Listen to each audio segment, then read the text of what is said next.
방정식이라고 하는 부분에서는 크게 뭐 볼 거는 크게 없어. 우선은 이제 첫 번째 페이지에 여기 60페이지 나와 있는 내용을 좀 정리를 한번 해준다면 이런 거지.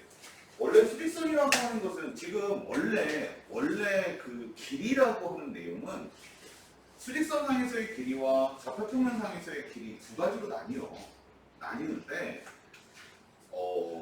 너희들을 위해서 수직선상의 길이를 빼줬어. 근데 나와. 매번 하는 얘기지만 아주 그냥 너희들을 위해서 참 이쁘게 빼줬는데 문제는 나오는 그런 상황인 거거든. 자, 어쨌든 자, 정리만 좀 해보면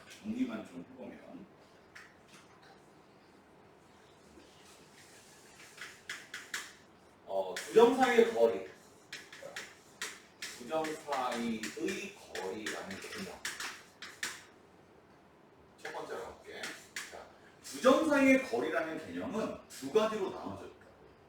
첫 번째가 뭐냐면 수직선 관련이 있고, 그 다음에 또 하나가 뭐냐면 좌표평면. 너희들 다 알고 있는 얘기입니다. 자, 수직선 관련 이야기에서는 수직선 위에 있는 두 점이지, 그치?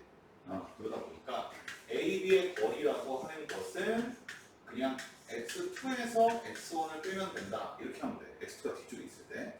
근데 그건 명확한 표현이 아니라 거리라는 개념은 이게 중요해서 그래. 거리라는 개념은 무조건 절대값이 있어야 돼. 나중에 너희가 고등학교 2학년 3학년 문제를 풀이할 때도 보면은 이제 뭐 예를 들어 어떤 함수가 있고 어떤 함수가 있는데 함수에서 함수까지의 뭐 fx라는 함수가 위에 있고 gx라는 함수가 밑에 있어. 근데 거기에 절대값이 딱 놓여 있으면 이거는 두 개 사이의 거리를 뜻하는구나. 그러면 그냥 이렇게 되는 거리일 수도 있지만 이렇게 되는 거리일 수도 있는 거지, 그치? 그럼 뭐가 위에 있고 아래에 있고를 선택해야 되는 상황이 있고, 또 반대로 그냥 말로 위에 어떤 점이 이렇게 어떻게 움직이고 있는데 그 점이 어디까지의 거리가 어쩌고 이렇게 문장이 나오는 경우가 있거든. 그때도 마찬가지로 식의 절대값을 붙여줘야 돼. 그래야 그림을 그렸을 때 전체 절대값이 들어가 버리면 꺾고 올라가는 그런 상황이 될 거거든. 그래서 지금 수직선상에서의 거리라고 해서 그냥 단순히 수직선이 있고 그 두 점을 잡았을 때 그 거리라고 하는 개념에서 절대값을 놓는다. 이런 말의 의미도 될 수 있지만 이거보다 한 단계 더 가서 거리라고 하는 개념이 들어간다면 그냥 일반적인 식에서는 절대값을 반드시 놔야 한다라고 하는 걸로 가져가게 된다고. 이 말하면 알겠지? 나중에 그 이야기를 실제 문제가 나왔을 때 선생님 다시 한번 얘기해 줄 거야. 알겠지? 자, 그 다음에 좌표평면상에서의 거리는 어렵지 않지. 자, AB의 거리라고 하는 식은 루트 x2 x1분의 1의 전체제곱 플러스 y2 y1의 전체제곱. 그러니까 이렇게 되는 식이야. 됐어? 응? 잠깐만. 너무 추워.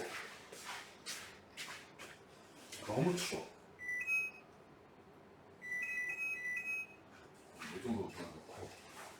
어우. 안 추워? 나만 추워? 너만 추워? 안 추워? 자, 어쨌든 두 점 사이의 거리라는 것이 나오는 거고, 그 다음에 잘 나오지 않는 형태의 식을 하나 잡아놓은 게 그게 파푸스의 중선형이야.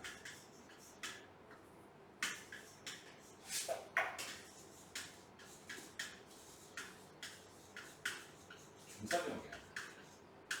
파푸스라는 사람이 있어. 인도의 수학자인데, 파푸스라는 사람이 있는데, 그 사람이 여러 가지 정리를 해놓은 게 그 중에 하나가 바로 이 중선형이거든. 파푸스의 중선형의 형태식은 딱 이렇게 돼 있어. 그냥 이렇게 돼 있을 때 여기 값을 중간 값을 이렇게 다 잡는 거야. 여기 A, B, C 이렇게 하고 이렇게 잡는 거야. 잡아서 선 이렇게 내려놓고 뭐라고 얘기했냐면 이렇게 했다고. AB의 전체 제곱, AB의 전체 제곱 플러스 AC의 전체 제곱은 두 배의 AM의 전체 제곱 플러스 BM의 전체 제곱.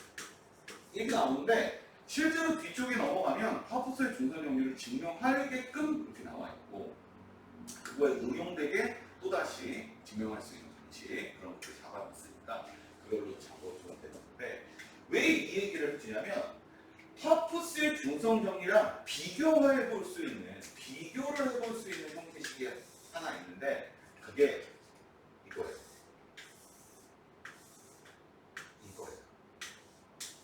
되게 유사하네요. 이건 각의 2등분선의 조건이거든요. 각의 2등분선의 조건이거든요. 정확하게는 내각의 2등분선이 성질이라고 했습니다. 근데 공식이 이렇게 돼 있어. AB 대 AC는 BD 대 C 이렇게 돼 있고 형태는 이렇게 돼 있어.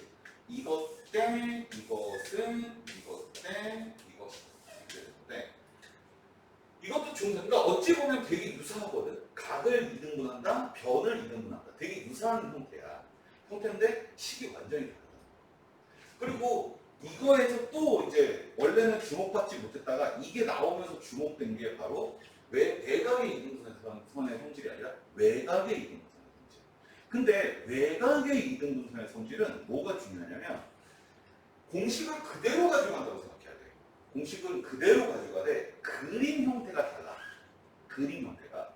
그림을 어떻게 그려야 되냐면 이런 식의 그림을 그려놓고 이런 방식의 그림을 그려놓고 A, B, C를 잡고 여기에서 올라가는 요 외곽 자체를 2등분하는 그 선과 BC에 만나는 점을 D라고 할 때 같은 방식의 공식에 이거 대 이거는 이것 대 이것이라고 하는 공식이 나옵니다.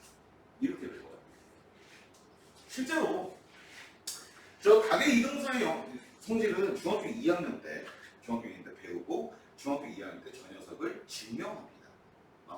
그래서 간혹가다 논술 같은 거에서는 이런 증명 같은 것들이 좀 나오는 경우들도 있어요.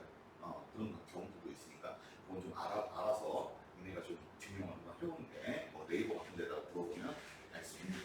알겠지? 어쨌든 이렇게 두 가지를 비교해서 쓸 수 있다는 사실. 알았지? 됐어?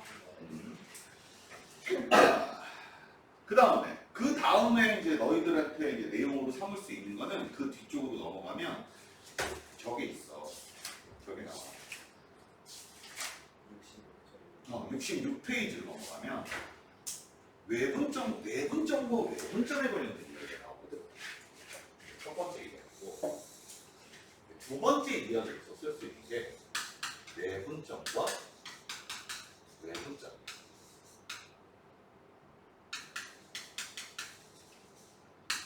내분점과 외분점에서는 중요한 게 이거야. 그러니까 공식도 물론 중요하지만 공식만큼이나 중요한 게 뭐냐면 나 선생님 생각을 해. 공식보다 더 중요한 게 뭐냐면 어떨 때 쓸 수 있느냐 이거. 언제 쓸 수 있느냐 이거거든. 이 내분점과 외분점식은요 근본적으로 그냥 직선이 나와 있을 때 쓸 수 있구나. 직선이 나와 있을 때 하나의 점을 A라고 하고 하나의 점을 B라고 한다면 내 분점은 넓지 않아. 내 분점은 같은 비율, M 대 N이라는 비율을 가지고서 내분을 한다면 무엇이 나오겠는가 이걸 뜻하는 얘기거든. 문제는 뭐냐면 외분점이에요. 외분점에서는 똑같이 A, B를 담는다고 할지라도 M 대 N에서 M이 만약에 N보다 작게 되면 이쪽으로 나와야 되고 똑같이 M 대 N인데 M이 만약에 크게 되면 이쪽에 나온다고. 그 이유가 뭐냐면 이거야. 여기서 지금 표현해줄 때 뭐라고 했냐면 성분 AB를 M 대 N으로 내분한다고 했지, 그치? 그럴 때 화살표 선생님이 M 대 N으로 표현했단 말이야. 마찬가지로 여기서도 보면 외분점은 이것이 M이 되는 거고 이것이 N이 되는 거야. 지금 상황 잘 봐봐. 그럼 A와 B에서부터 출발하는 거지, 그치? 맞아? 이런 방식으로 잡아내야 돼. 마찬가지로 M이 더 크다고 했으니까 이쪽이 M이 되는 거겠고 이쪽이 M이 되는 거. 이런 식으로. 이해돼? 그래서 이런 문제는 한 직선상이 나오는 거니까 니네가 지금 현재 보기에는 이렇게 수직선으로 보이겠지만 실제로 좌표평면 위에다가 그림을 그릴 때 이렇게 될 수도 있어. 이렇게 될 수도 있어. 이해되니 무슨 소리지? 그리고 가장 많이 띄워지는 게 뭐냐면 그거. 넓이. 직선이 있고 인이 점이 있을 때 뭐 이삼각형의 넓이는 이삼각형의 넓이 대 이삼각형의 넓이가 3대 1의 비율을 가지고 있을 때 뭐 이런 식으로 그런 식으로 있을 때 니네가 어떤 방식으로 잡을 것이냐. 자, 내분점 외분점은 항상 얘기하는 게 뭐냐면 가장 중요한 게 이 내용의 흐름과 함께 무조건 내가 그 식을 잡기 위해서는 시그널이 있어야 된다.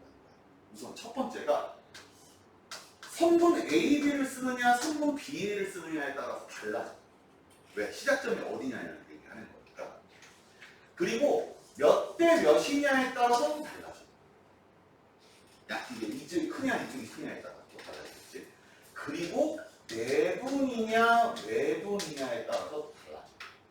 그래서 반드시 이 시그널을 반드시 잡아놓고 문장에서 잡아가지고 풀어도 관계는 없지만 실제로 이 문제를 정확하게 풀 수 있는 방법은 이 시그널을 정확하게 잡아놓고 푸는 게 이 문제의 포인트야. 무슨 문제 알겠어? 뭐 내분점 공식은 별로 어렵지 않지.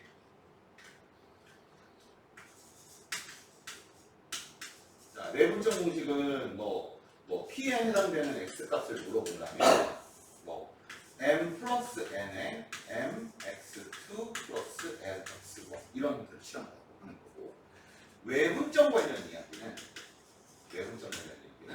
일반적으로 QX라고 쓰고 M-N분의 MX2 MX1이라고 씁니다. 오케이? 자, 그 다음에 이제 이거에 발맞춰서 나오는 게 바로 무게중심. 근데 무게중심은 선 위에서 나오는 게 아니야. 항상 순서상에서 나오는 거기 때문에 x1 플러스 x2 플러스 x를 3으로 x1 플러스 x2 y1 플러스 y2 플러스 y3를 3으로 여기 중점공식 2분의 x1 플러스 x2도 있긴 하지만 그 정도는 다 알고 있으니까 대충 이런 방식의 흐름에 의해서 가는 건데 다시 한번 얘기하지만 제일 중요한 맥락은 앞이야. 이 흐름을 너희가 정확하게 알고 있느냐 모르느냐에 따라서 실제 문제풀이는 공식을 외워서 지금 앞에 문제 그 일반 문제 같은 경우는 그냥 공식을 써가지고 답만 내면 답이 나오는 거야. 근데 응용 문제는 그게 아니야. 응용 문제는 그게 아니라 다른 어떤 것들을 이용해서 잡아놓고 그걸 통해서 어떤 점을 잡는데 점들과 점들 사이에서의 관계에서 어떤 비율이 나온다면 이걸 내가 외분점을 잡을 것이야 내분점을 잡을 것이야 이런 식으로 발전을 시켜야 되는 그런 부분이 조금 어렵다는 거지. 이해되는 거지? 어찌됐든 66페이지에 해당되는 내용들은 전부 다 그런 내용들이고 여기다가 이제 체크해줘야 될 부분이 바로 이거. 오케이? 이거 체크해 주셔야 되고요. 얘기해 주셔야 되고요. 그래서 이제 대부분 많이 틀리는 게 251번 건너 많이 틀리겠죠. 자, 이런 것들이 있습니다.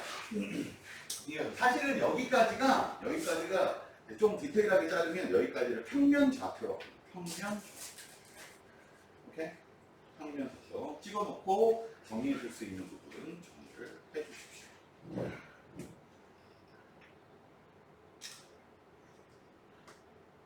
이렇게 B까지 플래시까지 섞일 정도로 어마무시한 문제는 아닙니다.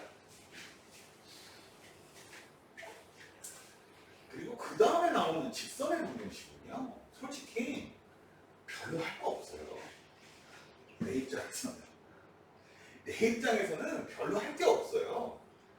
문제의 요는 뭐냐면 그 직선의 방정식의 응용 문제 있지. 난이도를 높여가지고 응용 문제를 풀면서 너희가 자꾸 그 직선상에서 아니면 이 문제 어떤 문제를 풀이할 때 그 문제를 직선에 관련된 식으로 쓸 것이냐 말 것이냐 뭐 이런 거에 관련된 어떤 이야기를 해야 되는 거예요. 기억나요? 안 받았네. 아 이거 안 받았지. 네. 소리.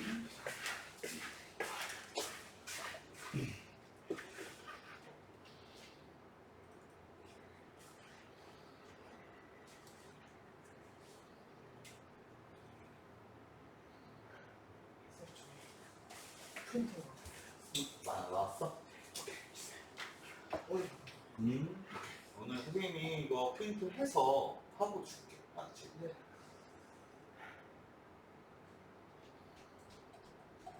숨 천천히 쉬어.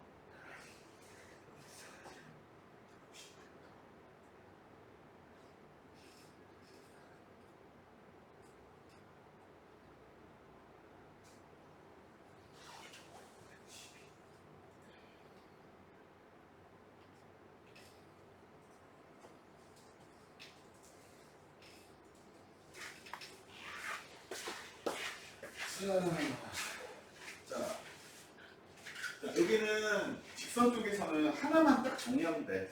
하나만 딱 정리하면 돼. 이거. 자, 좀 말은 좀 해주고 갈게. 자, 직선의 방정식이야. 그지? 이렇게 표현하는데 우선 이거부터 먼저 선생님 설명을 해줄게. 잘 봐. 우리가 알고 있는 한계 내에서 보면은 함수는 식으로 가고 방정식은 그림으로 간다 지금지. 맞아? 네. 근데 이건 말 자체가 직선의 방정식이니까 이건 뭐야? 식으로 가야 되는 게 맞지, 그지? 방정식이니까.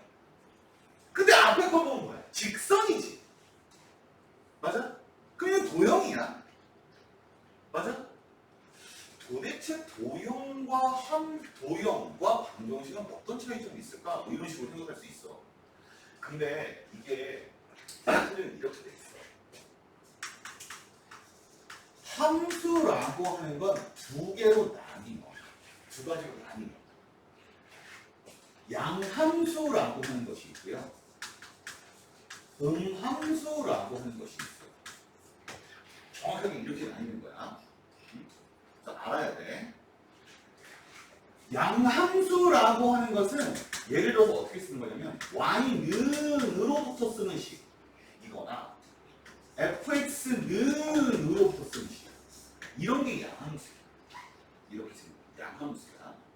그러니까 우리가 일반적으로 함수라고 불리는 게 좀 더 디테일하게 얘기하면 다 양함수야. 오케이?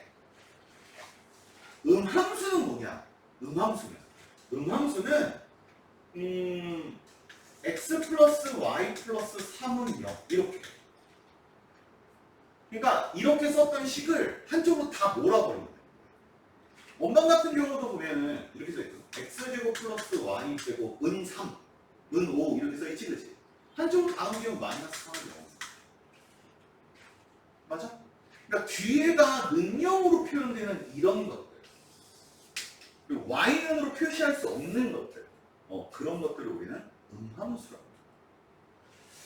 둘 중에 어디가 더 광범위하냐라고 얘기한다면 음함수가 훨씬 더 광범위해.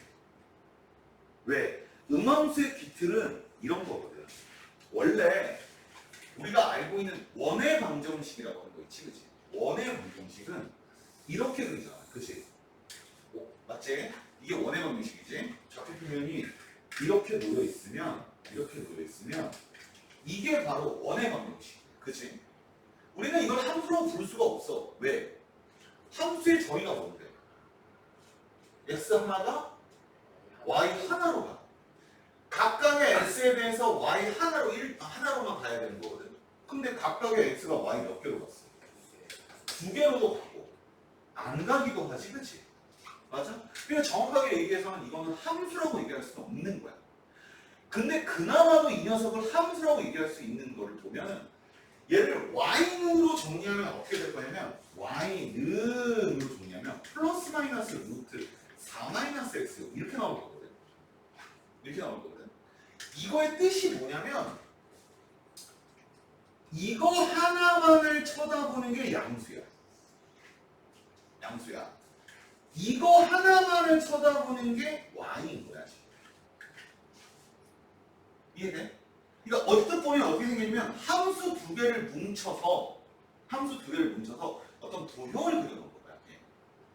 맞아? 이런 방식이 전부 다 음함수야. 이런 방식이 전부 다 음함수야.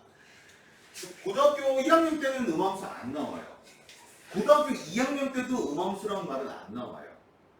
고등학교 3학년 돼서도 거의 절반은 음함수라는 걸 알고 절반은 음함수를 몰라요. 왜? 문과는 음함수라는 걸 배우지 않아요. 문과 계열은 이과계열, 즉 미적분을 배워야만 거기에 음함수라는 게 나와. 일명 말에서는 뭐라고 얘기하면 음함수의 타이틀이 이거야. 음함수의 미분법 이렇게 나와가지고 음함수를 미분하면 미분법이 나오거든. 이게 거기서 나오거든. 미적분 파트에서. 그러니까 고3이나 돼야 음함수라는 말이 나온단 말이야. 그런데 솔직히 이 문제를 그냥 아예 그런 게 있나 보다 정도를 가지고서 문제를 푼다면 그러다 좀 치지만 조금만 생각해보면 되게 이상한 게 직선 같은 경우에는 어떨 때는 1차 함수라고 불렀다가 지금 여기 파트에 들어가서는 다 1차 함수인데도 직선의 방식으로 이름 붙여. 도대체 얘가 무슨 그냥 얘는 이름이 두 개구나 이렇게 생각할 수도 있어. 이렇게 생각할 수도 있지만 실제로는 두 개는 분명히 양식 자체가 달라. 표현되는 표현 방식이 다르기 때문이야. 뭐만 하는지 알겠어? 이해되니 무슨 얘기지? 예를 들어서 이런 거야. 내가 지금 여기 서서 내가 니들을 가리키니까 니네 나한테 뭐라고 불러? 선생님이라고 불러. 그지? 근데 내가 나가서 가다가 아무 애 뒤통수를 한 대 쳤어. 그러면 걔가 갑자기 돌려서 선생님 왜 그러세요? 이렇게 얘기하냐? 뭐라고 얘기해? 시발로만 뭐라고 이렇게 얘기하겠지. 아니면 조금 저기 하면 아저씨 뭐예요? 이렇게 얘기하겠지. 아저씨가 되지. 맞습니까? 그러니까 이런 식으로 이름이 그냥 바뀌는 경우일 수도 있어. 하나는 똑같은 건데 이름이 바뀌는 경우일 수도 있지만 실제로 그 놓여져 있는 상태에 따라서 그 불리우고 있는 말이 다르다는 거야. 그런 의미를 지닌 거야. 즉 우리가 알고 있는 직선의 방정식이라고 하는 말의 의미는 뭐냐면 이거야. ax 플러스 by 플러스 c는 0. 단 a와 a가 0이 아니고 ac 아니야. 그냥 이렇게만 써. 이게 직선의 방정식인 거고 같은 맥락으로 1차 함수라고 하는 것을 얘기한다면 1차 함수라고 얘기한다면 y는 뭐 mx 플러스 이렇게 표현하는 거야. 그러니까 두 개의 양식이 서로 같은 거지, 그치? 맞아요? 맞아요? 얘가 일반형이야. 일반형이라고. 일반형. 근데 일반형이었던 직선의 방정식을 그래프를 그리기 위해서 쓰는 방식이 y는 mx 플러스 n이라고 하고 얘는 표준형이라고 해요. 그럼 쉽게 얘기하면 얘는 그냥 일반형일 뿐이지 표준형이 아닌 상황이에요. 상황 자체가. 이게 대체 무슨 소리지? 두 개를 그러니까 수학에서는 되게 중요한 게 뭐냐면 문제를 풀 수 있다 없다보다도 문제가 놓여져 있을 때 그 문제를 내가 어떤 방식으로 인지를 하느냐가 되게 중요하고 되게 중요하고 그러니까 이런 방식으로 직선의 방식과 1차 함수라고 하는 걸 두 가지를 정리해봤습니다. 근데 이 상황과 이 상황이 서로 어때? 같은 상황이지, 그치? 같은 상황이니까 말로는 직선의 방정식이라고 얘기하지만 실제로 내가 문제를 풀이하려면 뭘로 바꿔야 하나요? 1차 함수로 바꿔야 합니다. 이해되시는 거지?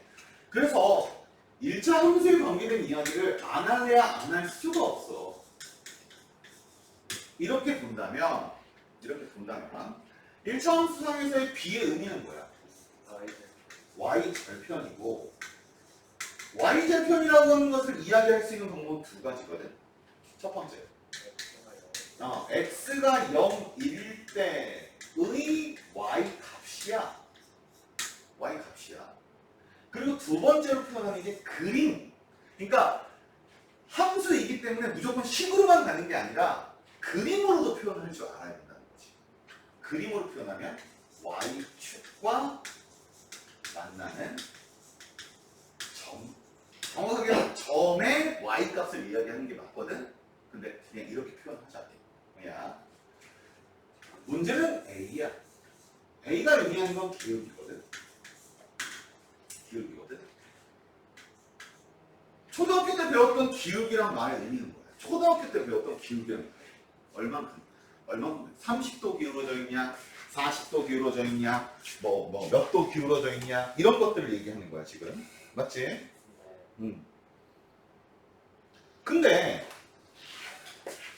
함수상에서의 기울기는 그런 개념이 아닌 거야. 그러니까 중학교 2학년 때 가장 많이 헷갈리는 것 중에 하나가 뭐냐면 기울기래요. 그럼 언뜻 들었을 때 기울기는 얼마큼이나 이렇게 기울어졌느냐 이걸 생각을 하는데 갑자기 기울기라고 하면서 뭐 식 같은 거 나타내주고 뭘 이렇게 자꾸 나타내주는 거야. 뭐 이런 것들을 던져주는 거야. 하라고. 도대체 걔가 뭘 의미하지? 이렇게 생각을 많이 하거든. 사실은. 뭐냐면 이런 거야. 각도에 관련된 이야기가 아니라면 각도에 관련된 이야기가 아니라면 점 사이의 관계라는 거야.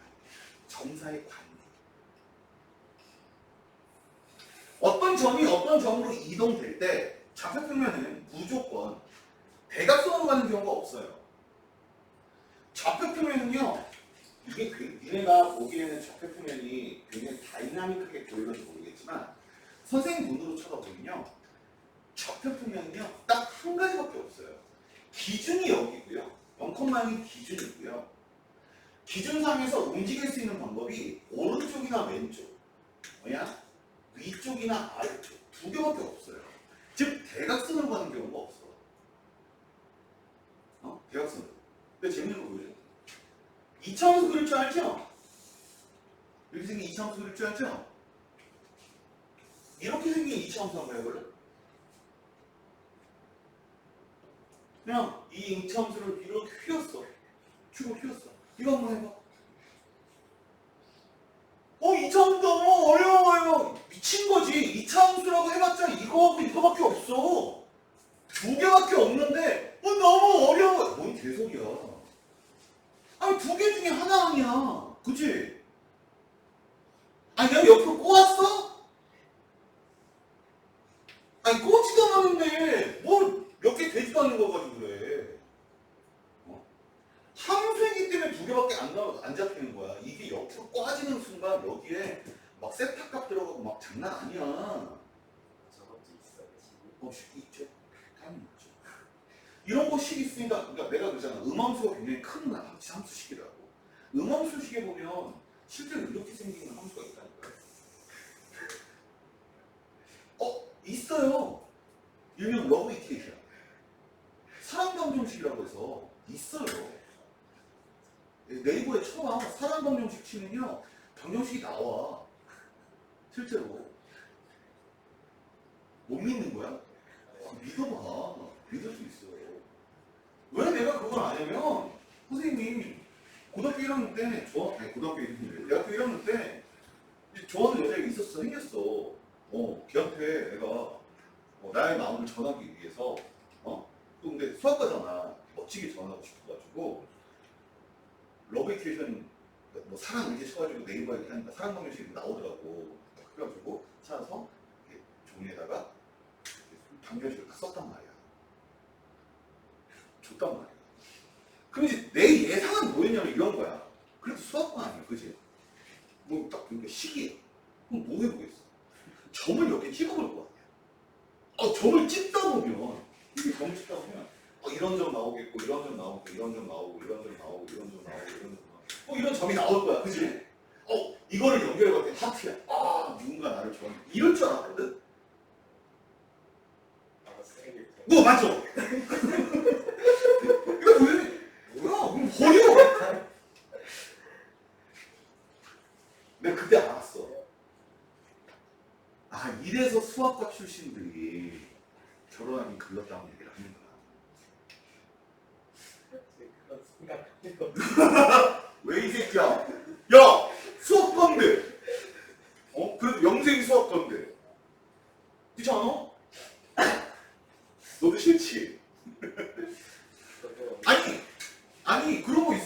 그 소개팅 같은 거나 미팅 같은 거 나가면 뭐 어느 과세요? 이거 물어본단 말이야. 몇 학번이세요? 뭐 이렇게 물어본단 말이야. 대학생들끼리 하는 거니까. 뭐 몇 학번이세요? 몇 학번입니다. 이렇게 얘기를 해. 그렇군요. 뭐 이렇게 하다가 무슨 과세요? 이렇게 했을 때 수학과예요. 그러면 갑자기 여자 안색이 확 구겨져. 아니 지가 수학을 못한 거하고 내가 수학 본 거하고 무슨 관계가 있어? 아니 내가 걔한테 만나면 맨날 수학 물어볼 거야? 내 문제는 어떻게 푸니? 뭐 이런 거 물어볼 거야? 아니 그냥 남녀가 만나는 거고 내가 하고 있는 공부가 수학인 공부일 뿐이잖아. 그치?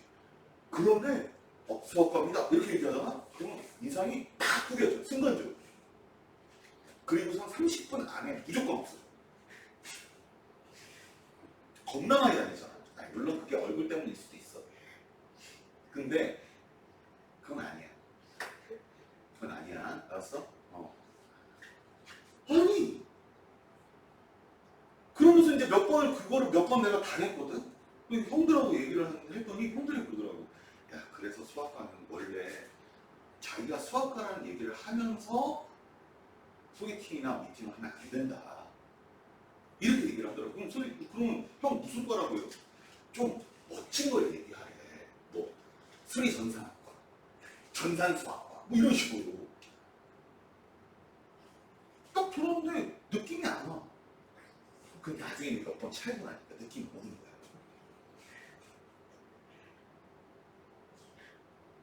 그래서 안 사귀었어.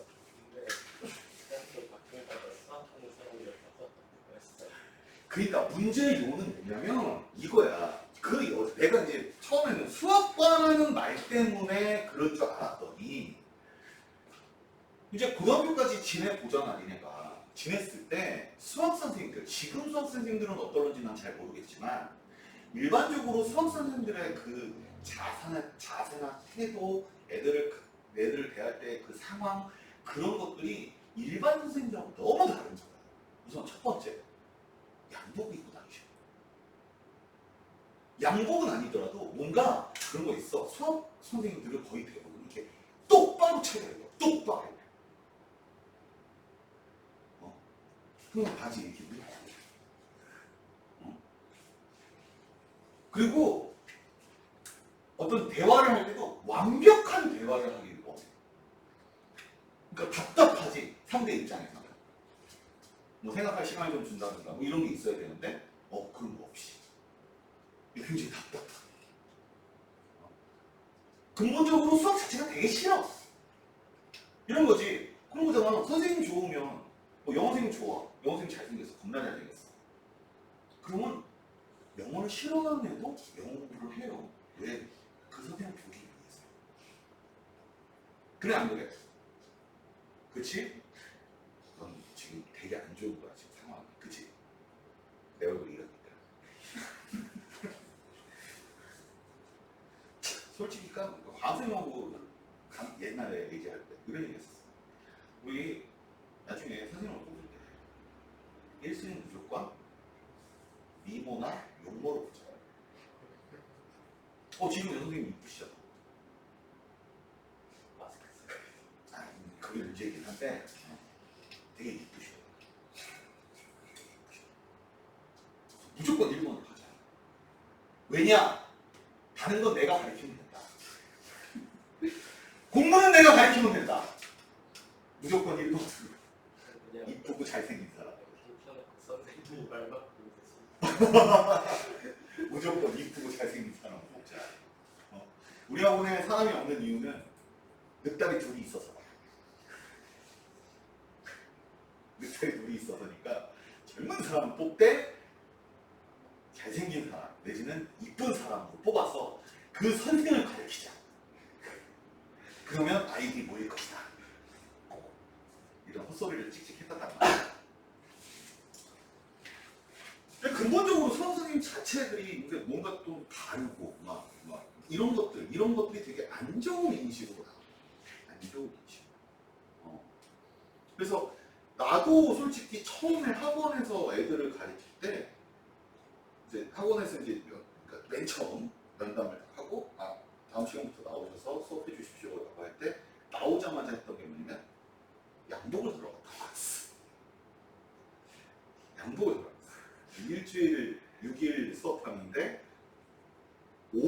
양복을 입고 다녔어.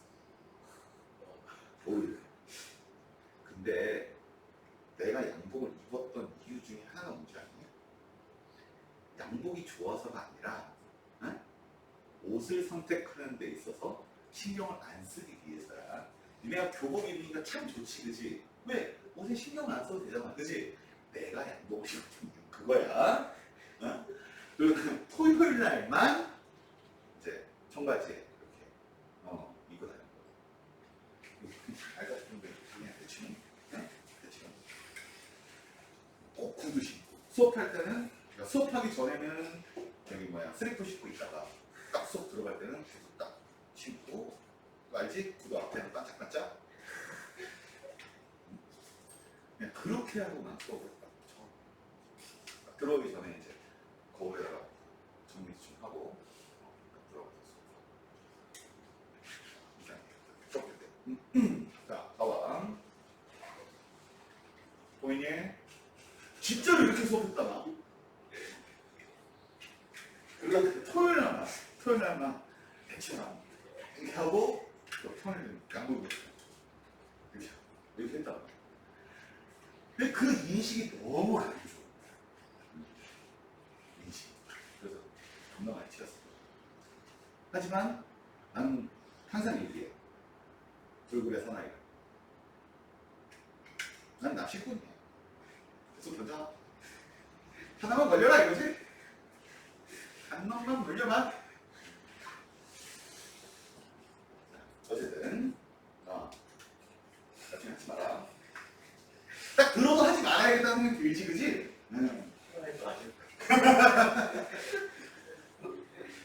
자, 이야기로 다시 넘어가서 겁나 뭔가 많이 점을 찍고 어쩌고저쩌고 지랄을 한다 해도 어차피 움직이는 건 어느 쪽으로? 이쪽으로. 그러니까 오른쪽이나 왼쪽, 위쪽이나 아래쪽. 수직으로 못 움직인다. 대각선은 못 움직여. 대각선으로 움직일 수 있는 거는 그 기하 벡터에서 벡터가 방향성을 갖거든. 그래서 그때는 방향성으로 움직이는데 대각선으로 움직일 수 있는데 나머지는 전부 다 좌우나 위아래밖에 안 돼.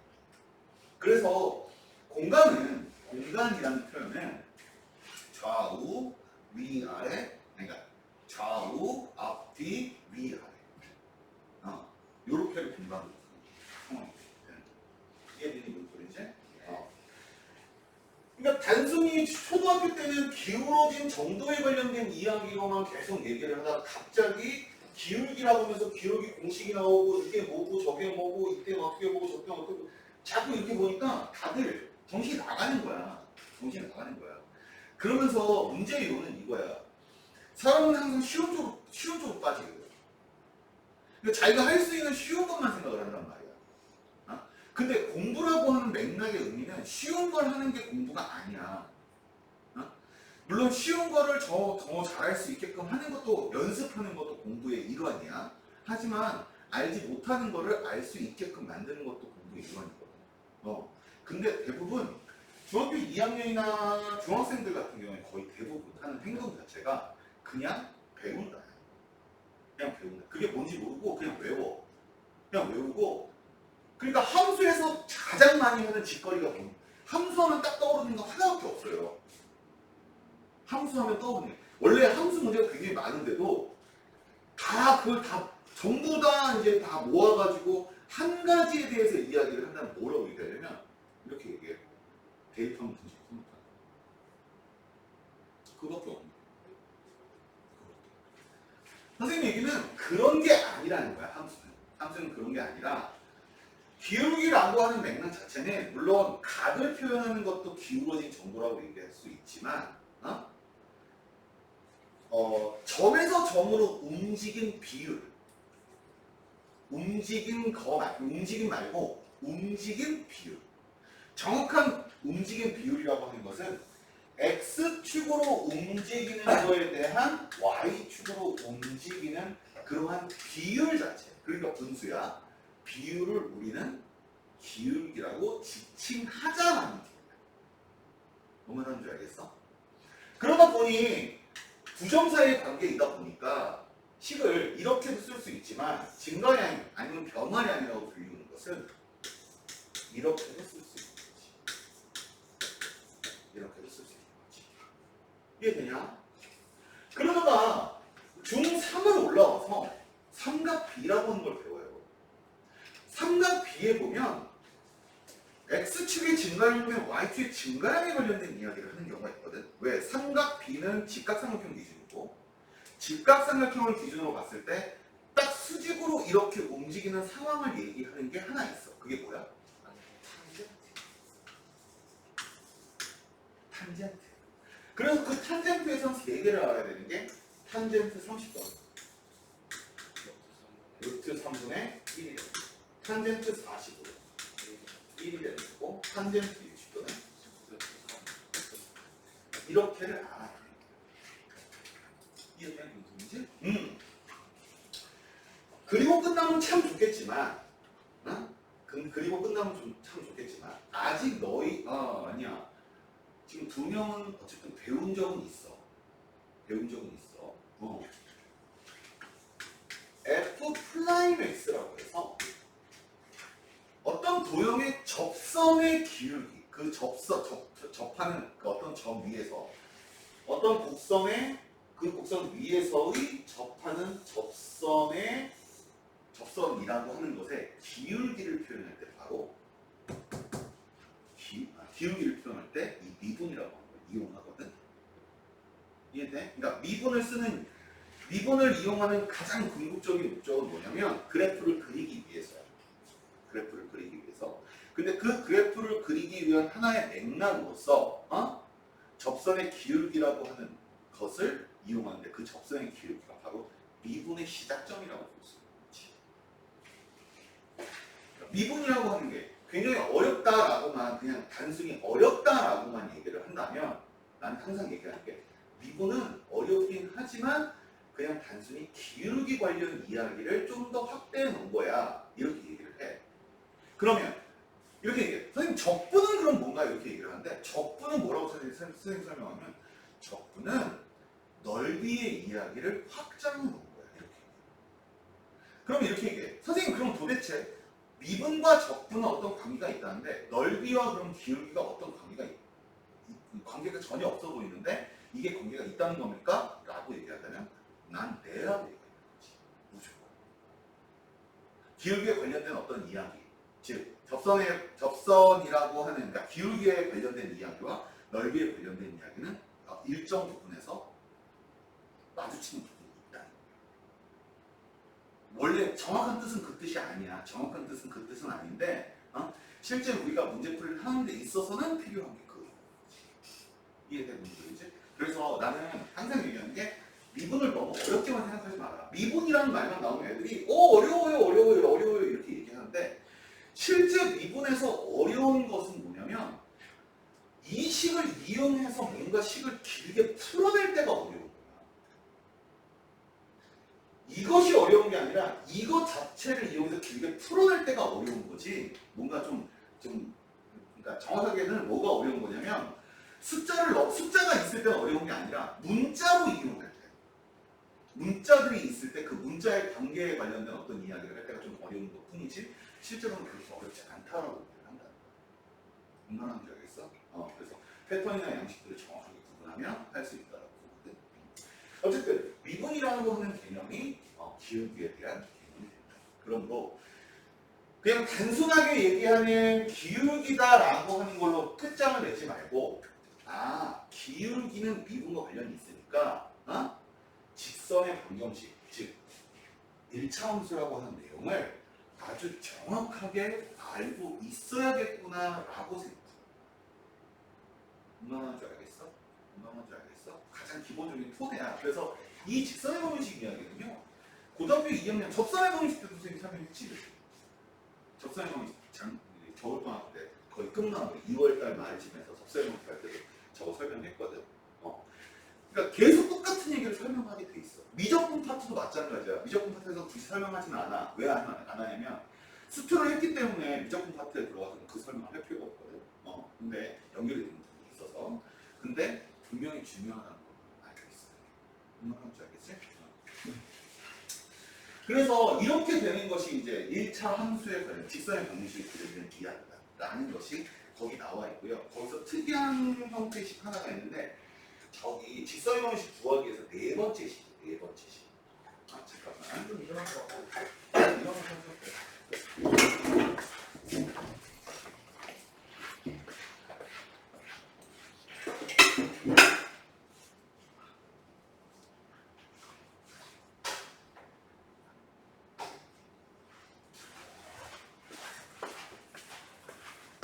답지는 끝나고 줄게, 알았지?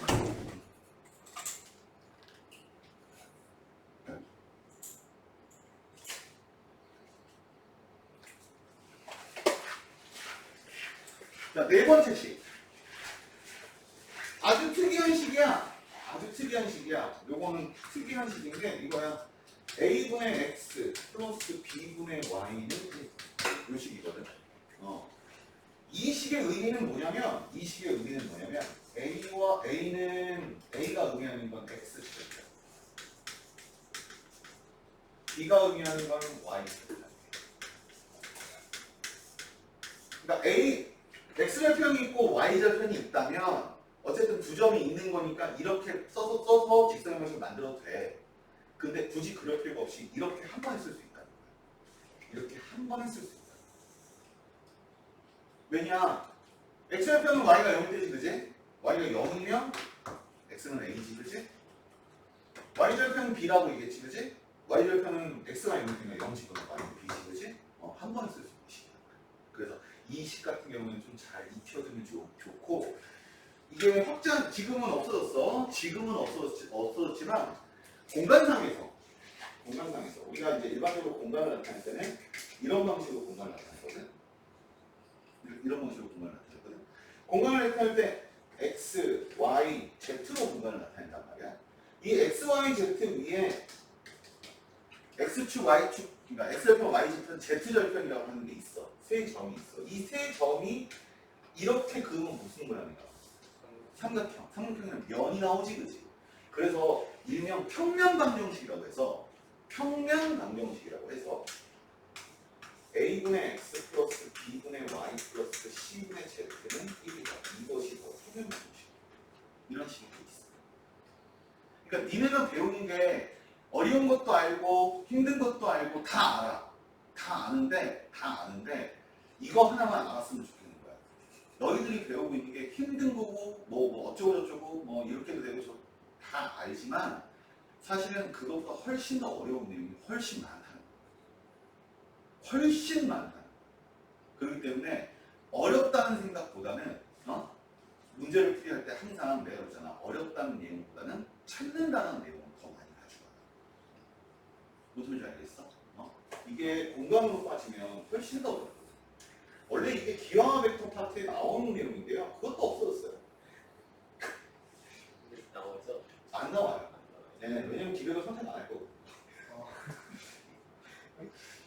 그러니까 옛날에는 기백, 확통, 뭐 그다음에 미적분 요렇게가 이제 이과 거였고, 문과 거는 확통, 그리고 미적분 쪽에서도 초월함수의 미적분 이런 거 빼고 일반 다항함수만 들어가고 이런 거 들어갔단 말이야. 이렇게 들어갔어. 그러니까 기백이 없었는데 이과만 기백을 한 거지, 쉽게 얘기해서. 근데 그때 그런 내용을 할 때 항상 아이들이 했던 말이 뭐냐면, 대부분이 이렇게 이게 기백은 어렵다고.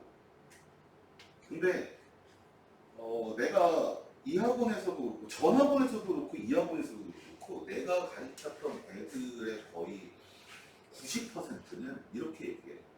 제일 쉬운 건 기백, 중간이 미적, 제일 어려운 게 확통. 이렇게 얘기한다. 근데 웃기게 이과 애들은요, 아니 문과 애들은요, 제일 쉬운 게 확통, 그리고 그 다음에 수열 이런 게 나오는 거, 지수로그 함수 이런 거 나오는 거, 그리고 제일 어려운 게 미적. 이렇게 얘기해요. 말도 안 되는 소리야. 말도 안 되는 소리야. 그래서 왜 확통이 제일 쉬울까? 계산이라고 그랬어. 그 사칭을 가지고 계산하면 돼. 그치? 문제는 뭐야? 스케치를 못해. 그러니까 계산은 편한데 조금만 난이도가 올라도 문제를 못 풀어. 그래도 편하잖아. 뭔가를 많이 안 써도 돼. 솔직히 확통도 케이스 바이 케이스를 해야 되니까 뭔가 많이 쓸 때도 있거든. 안 풀면 돼. 아니 그런 방식으로 생각할 것 같으면 미적은 왜 어려워? 미적도 할 수 있는 건 풀고 어차피 긴 거 필러는 안 풀면 되잖아. 근데 왜 미적이 제일 어렵다니까? 말도 안 되는 얘기야. 예, 말도 안 되죠. 그래서 외국은 얘기할 때 확통이 그만큼 어렵다.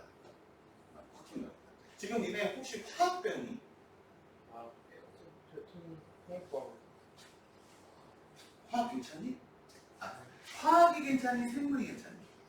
아, 화학이 괜찮아요? 생물이 괜찮아요? 너무 좋댔어요.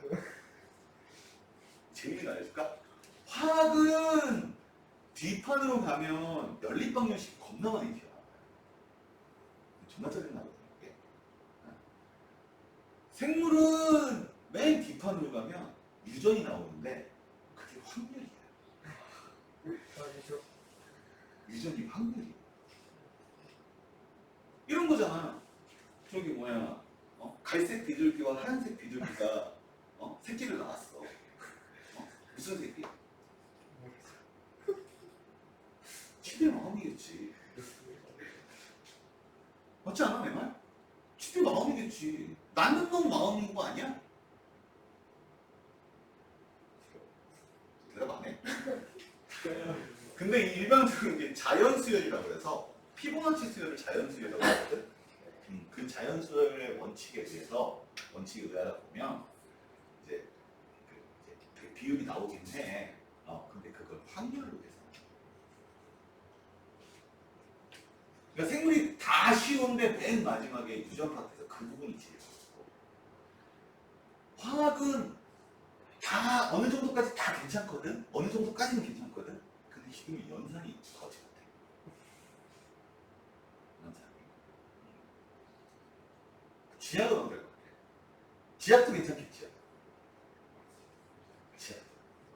요즘 애들은 대부분 생물하고 지하가 많이 쌍쌍. 지하기 앞부분, 그러니까 생물하고 지하기 앞부분이 되게 쉬워. 그렇지, 뒷부분을 모른다고. 지하 뒷부분이 태양계야. 뭐 이런 거 지금 뭐 그런 거 아니야? 그 북방부는 물을 내릴 때 오른쪽으로 돌고 남반부는 왼쪽으로 돈다. 이런 거 아니야?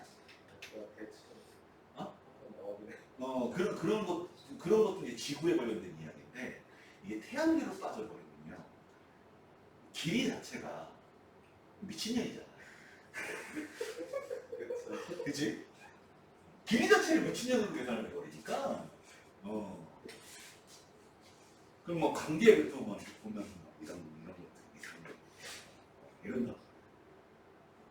물리가 제일 좋아. 물리가 언제가 어려운 줄 알아? 아니야, 처음부터 끝까지 어렵다. 일정하잖아. 일정하게 어려우니까 그냥 어려운가 보다 하고 하면 되는 거잖아.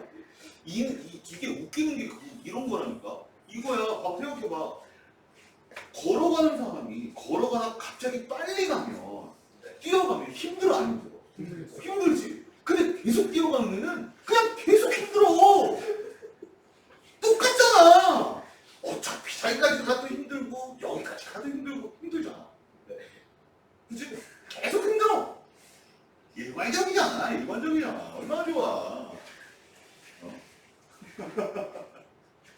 근데 물리 같은 경우는 선생님 입장에서 선생님은 이제 그 물화생기를 다 한 케이스거든. 무슨 첫 세대니까 다 한 케이스인데 나는 개인적으로 물리가 제일 쉬웠어요.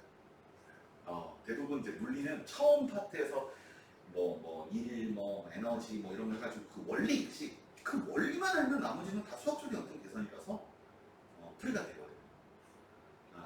근데 이제 수학적인 계산이 약한 사람들 같은 경우는 물리를 선택하면 안 되고 또 원리를 이용해서 뭔가를 하지 않는 사람은 물리를 선택하면 안 돼요.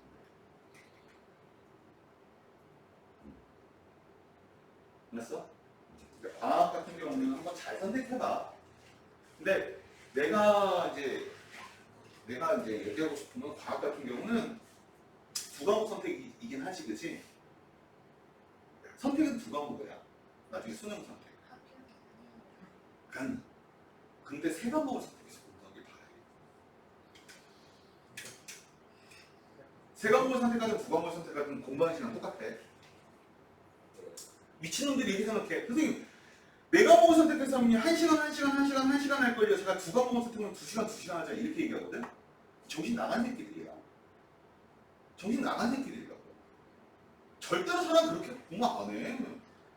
아니, 지금까지 공부를 그렇게 해봤어? 예를 들어서 영어학원 갔다가 수학학원 갔다가 예를 들어서 영어학원 수학학원을 2개를 다녔어. 그러다가 영어학원을 끊었어. 그럼 수학하는 시간을 2배로 늘리냐, 니네가? 노는 걸 2배로 늘리지? 당연한 거야. 미친놈들이 꼭 그래. 아, 선생님, 네 과목을 하면 1시간, 4시간이잖아요. 이거를 2개를 쭉 내는데 제가 두 과목을 2시간 할 수 있으니까 훨씬 이게 효율적이지 않습니까? 그럼 나 항상 이렇게 미친 지랄하고 하는데 네가 그 1시간을 다 공부할 것 같아? 뭐가 병신아. 이렇게 얘기해. 그러니까 아니야, 절대 안 그래. 절대 안 돼. 절대 안 돼. 내가 종합학원에 있을 때 어떤 새끼가 이런 얘기를 하더라고. 종합학원이니까 국영수 과를 다 하는 게 학원이었거든. 근데 오더니 선생님 학원 그만두려고 하는데 왜? 학교에서 야자를 5시 이후에 야자를 하는 게 훨씬 나을 것 같아. 야자를 하는 게 왜 나은데? 공부할 수 있는 시간도 부족하고 이렇게 얘기를 하더라고. 그러냐? 그러면 어떻게 할 건데? 국어 1시간, 수학 1시간, 영어 1시간, 과학 1시간 이렇게 하려고요. 그럼 나랑 다른 게 뭐가 있어? 아니, 종합학원 다니는 거는 다른 게 뭐가 있는데? 아니, 학원을 다니면 그래. 지가 막 뭔가 찾아서 해야 될 걸 선생님이 전달해 주는 거니까 훨씬 효율적인 거 아니야? 그치? 안 될 것 같은데. 그러니까 그 얘기는 잘 안 하고 안 될 것 같은데. 아니, 전 분명히 할 수 있습니다. 이렇게 하더라고. 그래, 한번 해봐. 이렇게 했어. 그리고 이제 당연히 친구들이 있을 거 아니야. 물어본단 말이야. 끊은 지 한 일주일 후에 걔 공부 좀 하냐? 걔 하던데요. 2주일 후에 걔 하냐? 자던데요. 한 달 후에 걔 하냐? 없던데요. 사람은 항상 쉬운 길로 가고 싶어 하는 것이 맞아. 근데 그거를 그 흔들림에 빠져서 가면 그 시간은 참 좋은데 지나버리고 나면 힘들어진 상황이 생기거든. 그 아이가 지금 그렇게 하고 있는 거야. 학원에서 얽매이고 있는 게 싫은 거지, 첫 번째는. 그러니까 학교에서 자유롭게 자기가 공부를 하겠다 얘기를 하는 거고. 자유롭게 공부를 하다 보니까 간혹 졸려서 자는 상황이 생기는데 처음에는 10분 자고 안 돼! 해야 돼! 이렇게 하다가 아까도 10분 잤으니 지금은 한 15분 자도 뭐 괜찮아. 15분 잤으니 한 30분 자도 괜찮아. 30분 잤으니 1시간 정도 자도 괜찮지, 그지? 1시간 잤으니 뭐 한 2시간도 괜찮고 3시간도 괜찮고, 그지? 그러면 5시에 6시부터 시작해서 10시까지가 야자거든, 대부분. 그러면 6시부터 10시까지 야자를 해. 그리고 집에 와서 피곤하니까 자야 되지, 그치? 잘 들어봐. 6시부터 10시까지 야자를 해. 아니지, 얘는 뭐 해? 자. 6시부터 10시까지 자고 일어났어. 어떤 느낌이야? 막 상쾌해? 아니야, 이러고 있는데 얼마나 피곤해. 그럼 집에 들어갈 때 어떻게 하고 들어가? 피곤한 표정으로 들어갈 거 아니야. 그럼 엄마 뭐라고 해? 와, 씨발 열심히 했네, 이 새끼. 이렇게 표정 힘든 거 보니까. 들어가서 밥 먹고 얼른 들어가 자. 또 자. 하루에 12시간을 자. 그랬어. 선생님, 점수가 안 올라가서 이해를 못하겠어요. 왜 남들 다 이해할 수 있는 걸 자기만 이해 못할까? 그게 사람은 항상 쉬운 길로 가고 싶어 하거든. 근데 나는 쉬운 길로 가지 않기를 바래. 어려운 길로 가길 바래. 왜냐면 지금 때 어려운 길을 밟았을 때 그 어려운 부분을 좀 더 쉽게 바꿀 수 있게끔 하는 그 힘이, 그 반성 통해서 바꿀 수 있는 어떤 힘이 생기는 거거든요. 근데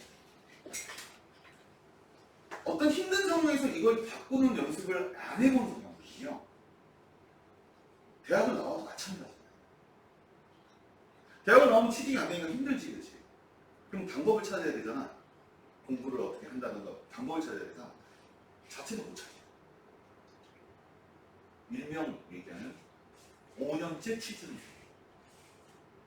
취업 준비를 5년씩이나 하고 있어. 항상 내 친구 중에는 공무원 시험 불러 13년을 공부하는 애들 있더라. 13년째 했더라. 다행, 9급, 7급도 아니고. 근데 우리는 13년이라는 거야. 남들이 대학을 졸업하는 나이가 28입니다. 더 13년. 맞아요. 맞습니다. 40대. 그러니까 이겨내는, 그러니까 당연히 힘들지. 당연히 힘들고, 당연히 어려울 거야. 근데 그 힘들고 어려운 거를 자꾸 피해가는 연습을 하다 보면 나중에 가선 더 이상 피할 수 없는 상황까지 몰리는 경우가 생겨요. 그런 경우가 있을 수 있어. 그런 상황에서도 피할 수 있는, 그러니까 피할 수 있는 방법을 찾는단 말이야. 피할 수 없는데. 그럼 모든 걸 놓게 되는 거야. 모든 걸. 그러니까 나는 니들이 공부를 하는 데 있어서 되게 어렵게 했으면 좋겠어. 어렵게, 힘들게. 왜? 그 힘들게 내가 공부를 했어. 하고 나니까 여기서 느껴지는 점이 이런 부분을 이렇게 바꾸고 이런 부분을 이렇게 바꾸면 조금은 내가 편해질 것 같아. 그러면서도 같은 효율을 낼 수 있을 것 같아. 이런 것들을 상상하면서 하는 거지, 쉽게 얘기해서. 근데 그렇게 진짜 했더니 조금 저번보다는 편한데 성적은 변화가 없어? 그렇다면 여기다가 플러스 알파. 그럼 좀 더 어려워지겠지, 그치? 근데 플러스 알파를 어떻게 효율적으로 노느냐에 따라서 더 올라갈 수도 있는 거거든. 이걸 만들어줄 수 있다. 이게 정신적으로, 그러니까 공부가 참 웃기는 게 뭐냐면, 내가 그런 얘기 했잖아. 선생님 친구 중에는 공부를 나왔어. 3수를 해서 대학을 온 거야. 그럼 나랑 나이 차이가 몇 살 차이가 나면 4살 차이가 나요. 왜냐면 내가 이 대학을, 초등학교를 1년 일찍 들어갔으니까 나랑 4년 차이가 나. 나이로. 근데 야자야. 야자고 불러요. 야자를 합니다, 실제로. 그 새끼가 누구냐면, 여기 나로 쏘아 올릴 새끼거든요. 나로 로켓이야. 저기 충남대 연구원으로 있어요. 네, 충남대하고 카이스트하고 해가지고 합작해서 써서 올렸잖아요. 옛날에 한 2번 정도 실패했잖아요. 네, 전화해서 존나 올렸어요. 야, 이번에 네가 이거 준비하는 거 아니야? 준비했는데 실패했어. 그래, 실패할 것 같더라. 네가 붙었는데 네가 붙었는데 그게 성공하겠냐? 네가 빠져야 성공을 하지. 농담으로. 친구니까 농담으로. 진짜 그렇게 얘기를 합니다. 나랑 근데 나이 차이가 4살 차이. 4살 차이면 이런 거잖아. 초등학교 6학년이 고등학교 1학년한테 야, 이 새끼야! 똑바로 안 하냐? 이 새끼 교육하는. 맞지? 중학교 3학년이 대학교 1학년한테 병신 이라는 걸 똑같고. 묻지마. 여학생들, 여자들은 그런 경우가 거의 없는데 남자들은 군대 가면 반드시 한다. 반드시 한다. 아니야? 나 군대 갔더니 선생님 군대 갔을 때가 21살이었거든. 나보다 2달 늦게 들어온 후임이 29이었어. 나랑 9살 차이, 근십년 차이 났어. 존나 깠어?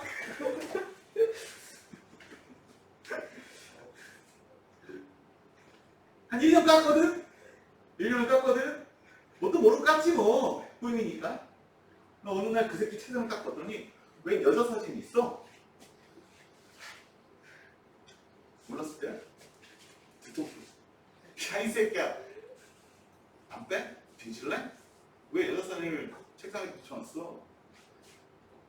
부인입니다. 결혼했어요. 부인이에요. 이 새끼가 결혼하고 온 거예요. 난 부인이다 그러면 야 미친놈아 왜 이렇게 빨리 결혼했어? 저 생각보다 그렇게 많지 않습니다. 그러니까 적지 않습니다. 그래. 몇 살이냐? 그러니까 29, 서른이 된 거지. 서른입니다. 여기가.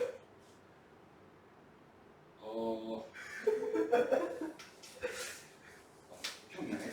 그래서 뒤통수 치고 병신 안 쓰게 하고 다 했는데 너보다 8살이 많아. 8살, 9살이 많아. 애도 있어. 애요? 애가 있어. 그러니까 그 여자 사진 옆에 그러니까 딸인지 안 되는 그런 구분이 안 되는데 어떻게 애를 하는 게 안고 있는 사진이 있었어. 나중에 그러니까 딸이라고 얘기하더라고. 그러니까 애라고 얘기하더라고. 자기 애 있다고. 그럼 나오는 날, 나오기 바로 전날 불러가지고 앉아봐. 형 그동안 미안했어요.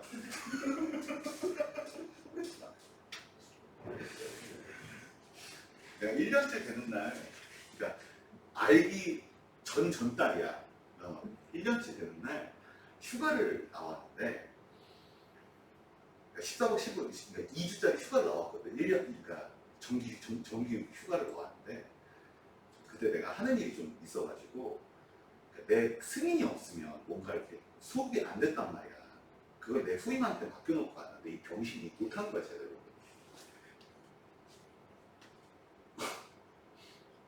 아침에 6시 반이면 집으로 전화 와. 나 휴가 나왔는데. 우리 어머니, 여기 부대입니다. 갑자기 늦게 오는 거야. 충성 이름 얼마, 충성 상병 얼마입니다. 임기입니다. 이렇게 얘기하면서 산단 말이야. 그러면 전화기가 들려. 이 개새끼야! 일 똑바로 안 처리해! 이렇게 나오는 거야. 이게 뭔 소리냐면 내가 이제 처리를 해놓고 휴가를 나왔어야 되는데 내가 그걸 밑에 후임한테 맡기고 나왔으니까. 왜 그러십니까? 뭐 어쩌고 그때 이제 기름 같은 거 주고 이렇게 휘발유 같은 거, 막 경유 같은 거 차 움직이고 이런 거.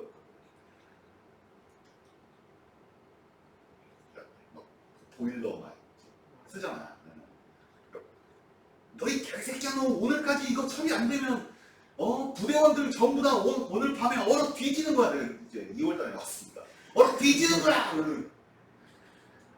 전화해서 6시 반에 아침 전화해서 이 개새끼야. 후임한테 똑바로 안 해. 얘한테 아까 걔한테 전화해서 계속 욕만 하는 거야. 이 씨발로 같아서 계속 욕만. 내가 나가기 전에 제대로 결제하고 했잖아.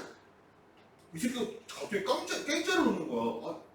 사인 없어서 안 됩니다. 막 이딴 식인 거야. 아 그래? 그럼 나 들어갈게. 휴가 이틀째.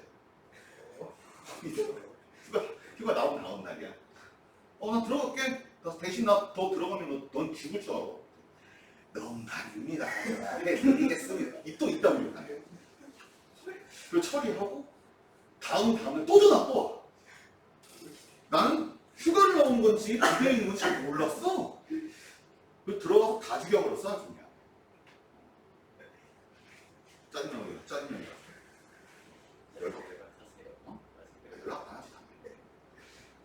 깡패인 거야. 그 1년을 겁나 깡패. 너 같으면 연락하겠니? 야 생각해봐. 8살 미치면 초등학교 5학년 널 깠어. 아니 나 지금 8살 미치면 뭐가 되냐? 초등학교 3학년 2학년. 넌 초등학교 2학년한테 무시했었어. 뻥 깠어. 그리고 막 욕 들었어. 초등학교 2학년한테. 너 좀 다시 보겠니? 보겠어? 그냥 안 보지? 당연히 아니야. 내일 차. 그러냐? 딴 생각하지 마. 딴 공부할 생각하지 마. 경쟁 나오면 바로 가. 바로 가. 그게 이득이야. 알았어? 차라리 어릴 때 가서 나이 많은 애한테 욕 듣면 그래도 그럴 수 있어. 지금도 욕 듣고 있으니까, 그지? 근데 이게 역정이 돼요. 나이나 모르면 몰라. 나이까지 알아봐. 내가 나오는 날 얘한테 얘기해. 죄송합니다. 그동안 죄송했어요. 왜 그러십니까? 22살입니다. 바로 일어나서 씨발 놈아!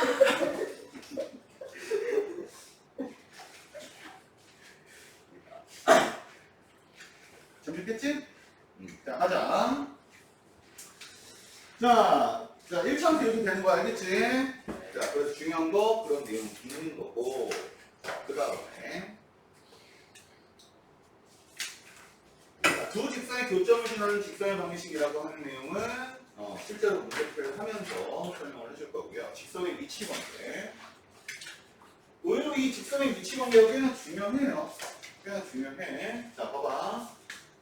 y는 mx 플러스 n과 y는 m-x 플러스 n-가 있는데 이게 1차 함수라서 쓰는 거야. 1차 함수라서. 몇 페이지냐면 지금 81페이지? 자, 알고 있는 내용이야. 알고 있는 내용이야. 왜냐? 너희가 중학교 2학년 때 배웠던 게 있거든. 여기까지가.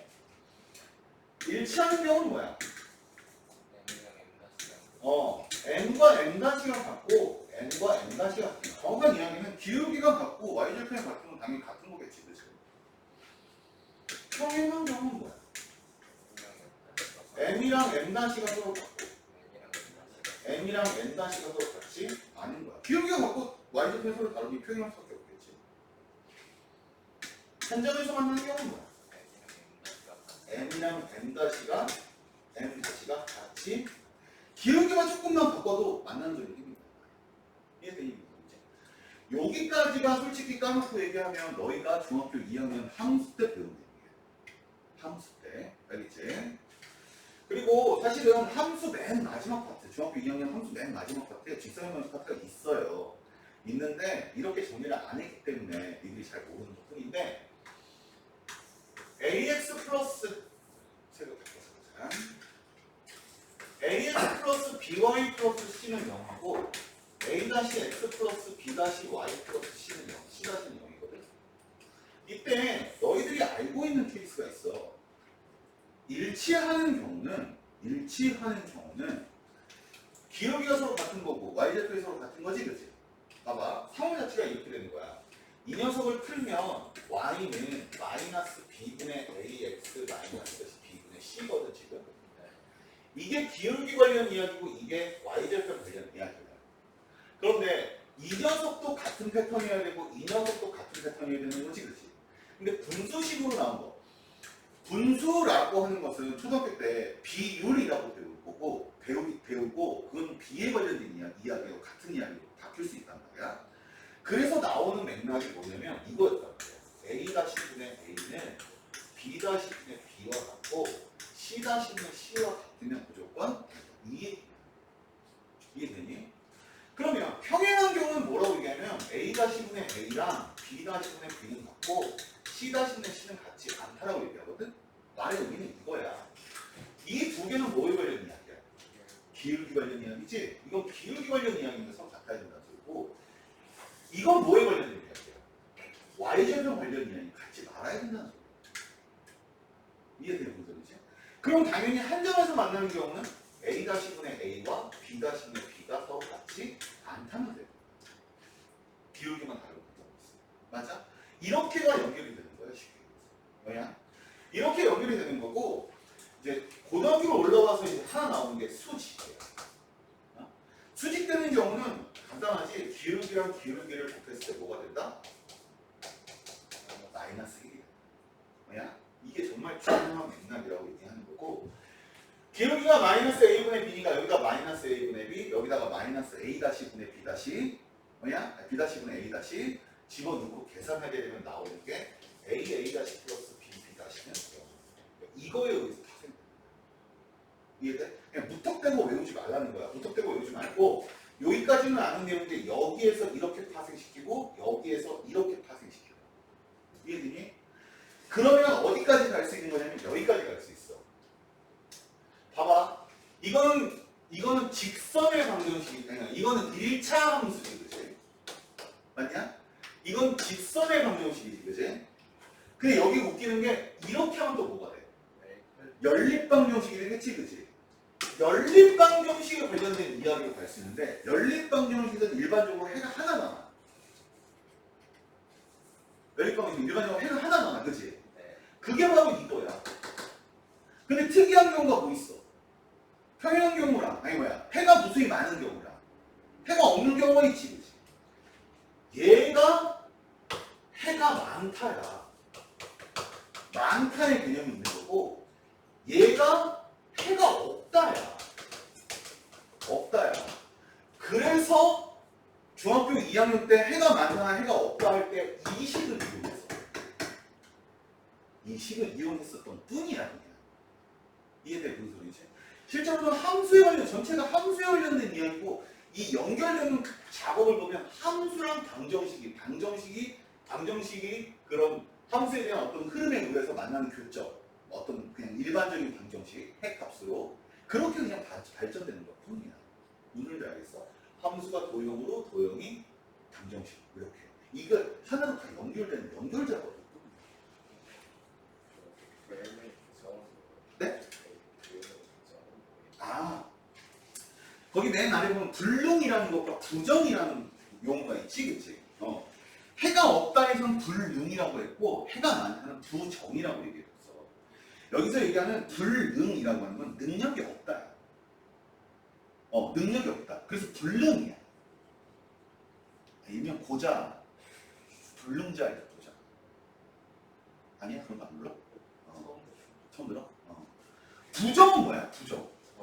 정할 수 없다야. 왜 정할 수 없어? 너무 많아서 정할 수 없다. 그래서 부정 방정식이 뭐야? 해가 무수히 많은 방정식, 부정 방정식. 그래서 해가 무수히 많을 때는 부정이라고 부르는 거고 불능은 해가 없는 경우는 불능이라고. 이해돼? 됐어? 자, 이렇게 정리가 가능한 겁니다. 그래서 일부러 이제 정리를 이런 식으로 해준 거고. 자, 쭉 넘어가서 보면은 이제 점과 직선 사이의 거리. 자, 이것도 하나 찍어서요. 이런 거 정리 좀 한번 해보세요. 이런 거 정리를 한번 쭉 전체적으로 정리를 하고 자기 손에 의해서 정리가 이게 한순간에 정리가 될 수 있으면 아주 좋아요. 니네가 문제를 그냥 풀기만 하는 게 아니라 전체 흐름을 보는 데는 되게 좋습니다. 자, 마지막으로 나오는 저거요. 점과 직선 사이의 거리. 점과 직선 사이의 거리. 이거는 근해 공식하고 비슷해요. 근해 공식이 거의 대부분 그냥 암기하지, 그치? 증명도 할 수 있는 거고 간혹가다 점과 직선 사이의 거리를 증명하시오라고 하는 것도 있어요. 있기는 있어. 근데 될 수 있으면 학교에서 점과 직선 사이의 거리 같은 경우는 학교 선생님한테 증명을 해달라고 하거나 아니면 책에 교과서에 증명된 식이 있으니까 한 번쯤 따라서 한번 써보라고. 뭔 말하는 줄 알겠어? 자, 이 점과 직선 사이의 거리는 솔직히 까놓고 얘기하면 직선에서보다는 원에서 더 많이 써. 다른 쪽에서 더 많이 써. 직선의 방정식에서만 쓰는 게 아니라. 왜냐면 점과 직선 사이의 거리에서는 포커스가 3개라고 그래. 점, 직선, 거리. 이 포커스가 3개라서 이 3개에 관련된 이야기구나라고 생각하면 되는 거거든. 원칙은 이거야. 원칙은 임의의 직선이 있는데 그 직선은 무조건 일반형이어야 돼. 무조건 일반형이어야 돼. 그리고 임의의 한 점이 있는데 거리라고 하는 개념은 최단 거리를 거리라고 얘기하지, 그치? 맞아? 여기서부터 집에까지의 거리를 하면 여기서 집에까지 쭉 일자로 그었을 때가 거리가 되는 거지. 이동거리가 아니라 그냥 거리잖아. 이동거리는 이렇게 그려야 될 거 아니야. 하나, 둘, 셋, 넷. 이렇게 그려야 될 거 아니야. 맞아? 왜 넷인지는 알지? 4층이니까 내려가야 될 거 아니야. 아, 그 정도도 상상 안 하냐. 아, 진짜. 상상력 개판이야, 아주. 거리라고 하는 건 딱 그 수직거리만을 거리라고 얘기를 한단 말이야. 자, 거리라는 개념으로 D라고 하는 걸 쓰고, 공식으로서 D라고 하는 것은 루트 A제곱 플러스 B제곱에 무조건 절대값이 들어가야 돼. 무조건 절대값이 들어가야 돼. 절대값이 들어가고 ax1 플러스 by1 플러스 c 이게 바로 점과 직선 사이의 거리 공식이거든. 근데 이 세 가지 점, 아니 직선, 점, 이 거리 이 세 가지 세 개 중에 하나만 모르는 경우를 풀 수 있다. 이해돼 무슨 소린지? 그림을 통해서 본다면 거의 풀 수 있다. 이해돼? 자, 그거를 제외하고요. 무슨 뒤에 이제 삼각형의 넓이도 마찬가지로 밀평 곱하기 높이를 이용해서 가는 거고, 맨 아래 저것도 나왔어요. 공식 이용하는 걸로 해서 신발 상품 하나 넣어놨어요. 야, 들어놨어요? 들어봤죠? 무슨 신발 공식이라고 들어본 적 없어요? 차라리 모르는 게 나아요. 네, 차라리 모르는 게 낫습니다. 알겠습니까? 웬만해서 쓰지 마세요. 너희들도 마찬가지입니다. 아주 급박한 상황이 아니면 쓰지 마세요. 시험 문제가요. 그러니까 만약에 시험인데 시간이 없어. 근데 세 점이 주어지고 뭐 써야 돼. 그럴 때만 쓰라. 그냥 안 가르쳐 줄다는 건 아니고 가르쳐 줄 건데 그때만 쓰라. 그게 아니라면 그냥 하세요. 그냥 하는 게 훨씬 낫습니다. 알겠습니까? 됐습니까? 이게 전체적인 내용이에요. 여기에 대한 전체적인 내용이고, 자취방정식이 있긴 해요. 자취방정식이 있긴 한데 자취방정식은 실제 자취로 들어가서 얘기를 해줘야 됩니다. 됐습니까? 그러니까 내용 설명 자체는 이런 거 이만큼이 끝이에요. 그러니까 이 안에서 모든 문제의 흐름을 쫓아가는 거야. 뭔 말하는지 알겠지? 쫓아가는 거고. 자.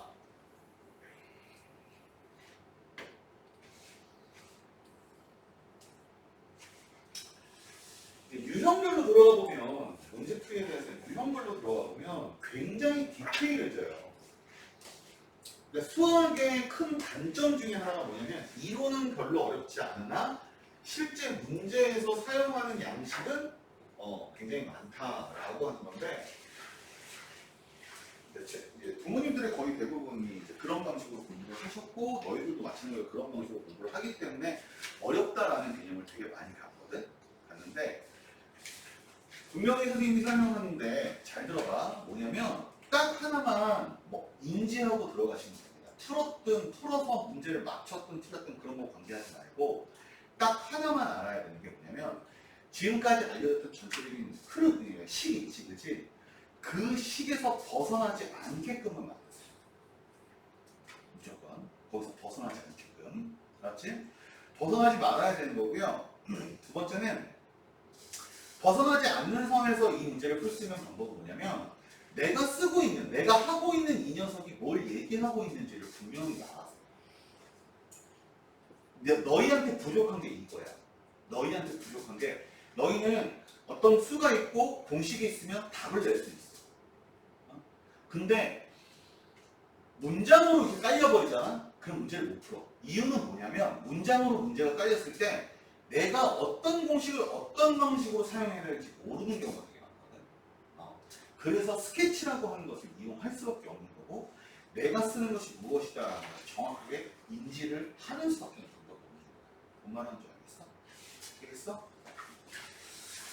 자, 문제들 좀 볼게요. 다는 못 나가겠지만 문제들 좀 잠깐씩 볼게요. 우선은 이제 228번에 해당되는 내용부터 먼저 보면은, 자, 여기서 이제 이런 내용들 다 점과 점 사이의 거리입니다. 어떻게 알 수 있냐면, 성분 AB 이런 거 나오지, 그치? 점이 나와 있고 성분이 나와 있다면 점과 점 사이의 거리 관련 이야기예요. 그래서 여기서 이제 하나 더 알아낼 수 있는 거, 그 위에다가 좀 파란색 볼펜 같은 걸로 써라. 뭐라고 쓰냐면, 성분 이퀄 거리. 성분은 거리야. 그러니까 성분이라는 말 거리라는 말은 같은 것이다. 그리고 동그라미를 딱 쳐놓고. 네. 그게 정말 중요한 이야기예요. 문제 풀이할 때. 알았어? 다른 공면이랑 뒤쪽에 보면 다 거리예요. 선분에 대한 거리거든요. 뭐냐? 그 거리에 관련된 이야기를 꽂아 들어가면 돼요. 물론 중간중간에 뭐 외심이라든가 예전에 배웠던 어떤 내용들 이런 것들이 좀 나올 수는 있는데 그건 뭐 어쩔 수 없는 거지. 어쩔 수 없는 거고. 특이한 건 이거고. 특이한 건 이거. A, B가 실수인 상 그냥 문제만 그냥 단순하게 보면 A, B는 실수야. 그래놓고 이것이 있고 이것이 있는데 최소값을 줄 거예요. 너무나도 문제가 되게 단순하거든요. 근데 구할 수가 없다는 게 문제야. 왜냐면 이 녀석과 이 녀석을 시금수 조합을 하려면 루트가 없어져야 되거든. 루트가 없어지려면 양변 제곱을 해야 되거든. 지금 제곱을 해도 없어지지 않는다는 거지. 그게 문제야. 이해되니? 이 녀석의 제곱, 이 녀석의 제곱에 2배의 2 곱하기 이거니까 루트가 안 없어져.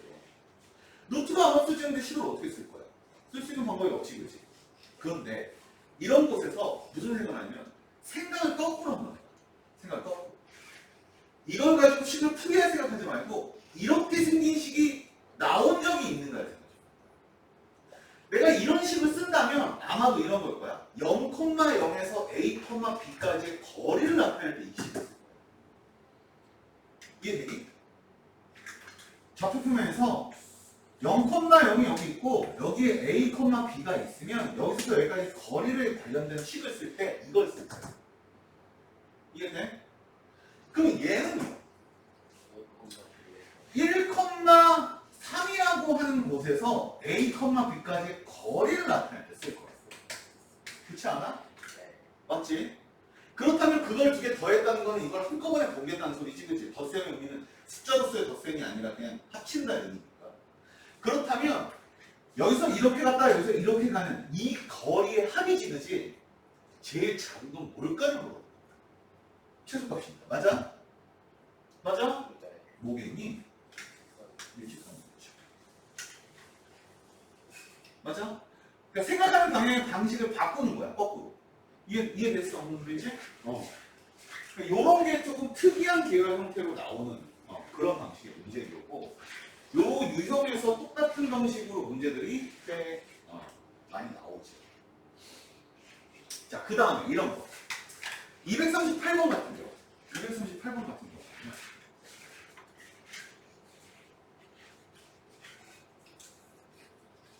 자, 이런 게 있어요. 너희가 지금 중학교 때 배웠던 것 중에 보면 이런 게 있거든.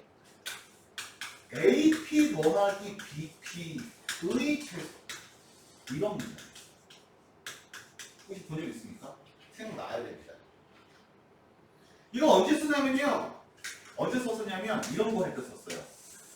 좌표표면이 이렇게 있는데 여기에 어떤 점이 있어. A라는 점이. 여기에 어떤 점이 있어. B라는 점이. P라는 선이 여기 있거든 지금. 근데 이거 더하기 이 선의 최소값을 구하여라. 저게 3월 때 했었습니다. 어떻게 했었어?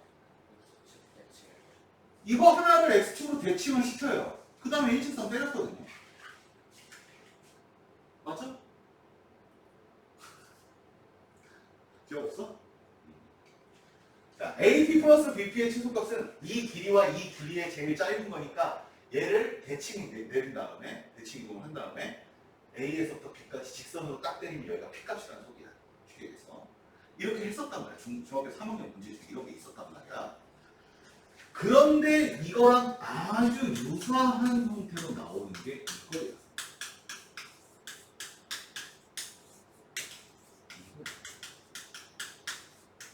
어떤 차이점이니? 위에 거는 선의 길인데 얘는 제곱이부터 찍으지. 맞아요? 그러면 이걸로 생각하면 어떻게 되는 줄 아냐? 이 변의 길이의 2배가 되는 이런 정사각형의 넓이와 이렇게 생긴 정사각형의 넓이의 합의 최소값인데 이게 말이 되니? 할 수 있겠니? 말이 안 된다. 할 수가 없단 말이야. 그림은 표현이 안 된다. 이해되는 소리지? 그래서 이 문제는 얘는 그림 문제인데 얘는 함수 문제.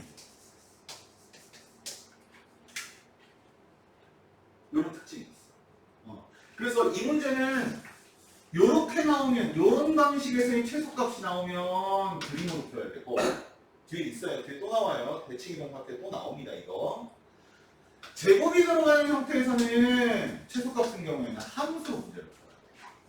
뭔 말하는 줄 알겠어? 즉 너희가 식을 쓸 때 AP의 제곱 플러스 BP의 전체 제곱은 하면서 식이 이렇게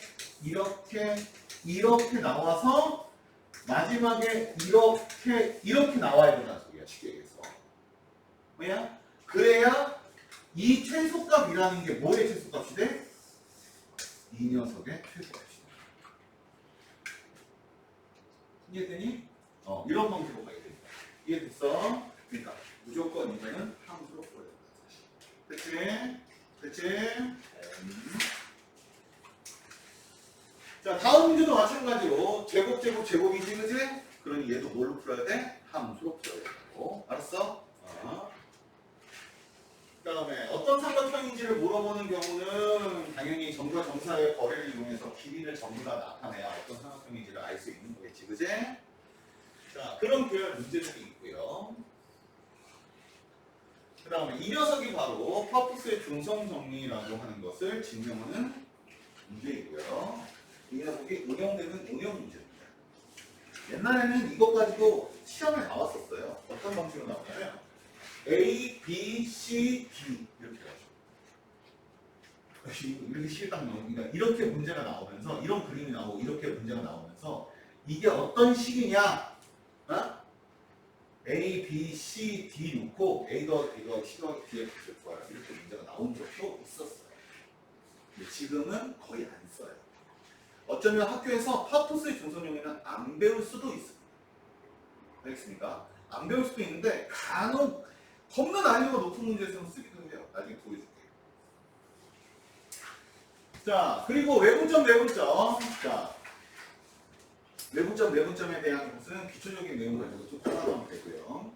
여기 특별한 거 없어요. 특별한 거 없이 그냥 해당되는 문제를 쭉 풀어나가면 되는 거라서 특별한 거 없습니다. 쭉 넘어갈게요. 그래서 은근슬쩍 이런 문제를 딱 보면 되게 어려워 보이거든. 되게 어려워 보이거든. 어려워만 보이지, 그지? 실제로 문제를 하나하나 체크하다 보면 별로 어렵지 않다는 걸 알 수 있어. 알았어? 자, 그 다음에 넘어가다 보면 이런 거 나오지. 평행사변형이 되는 조건. 요게 이제 좀 특이한 경우야. 자, 평행사변형이 되는 조건 5가지. 그러면 뭐야?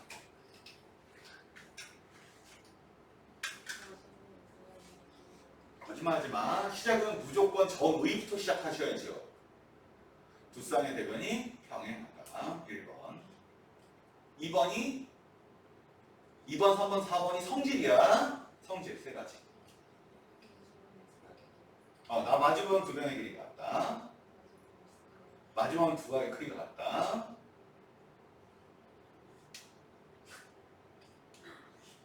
대각선이 서로 다른 것을 2등분한다.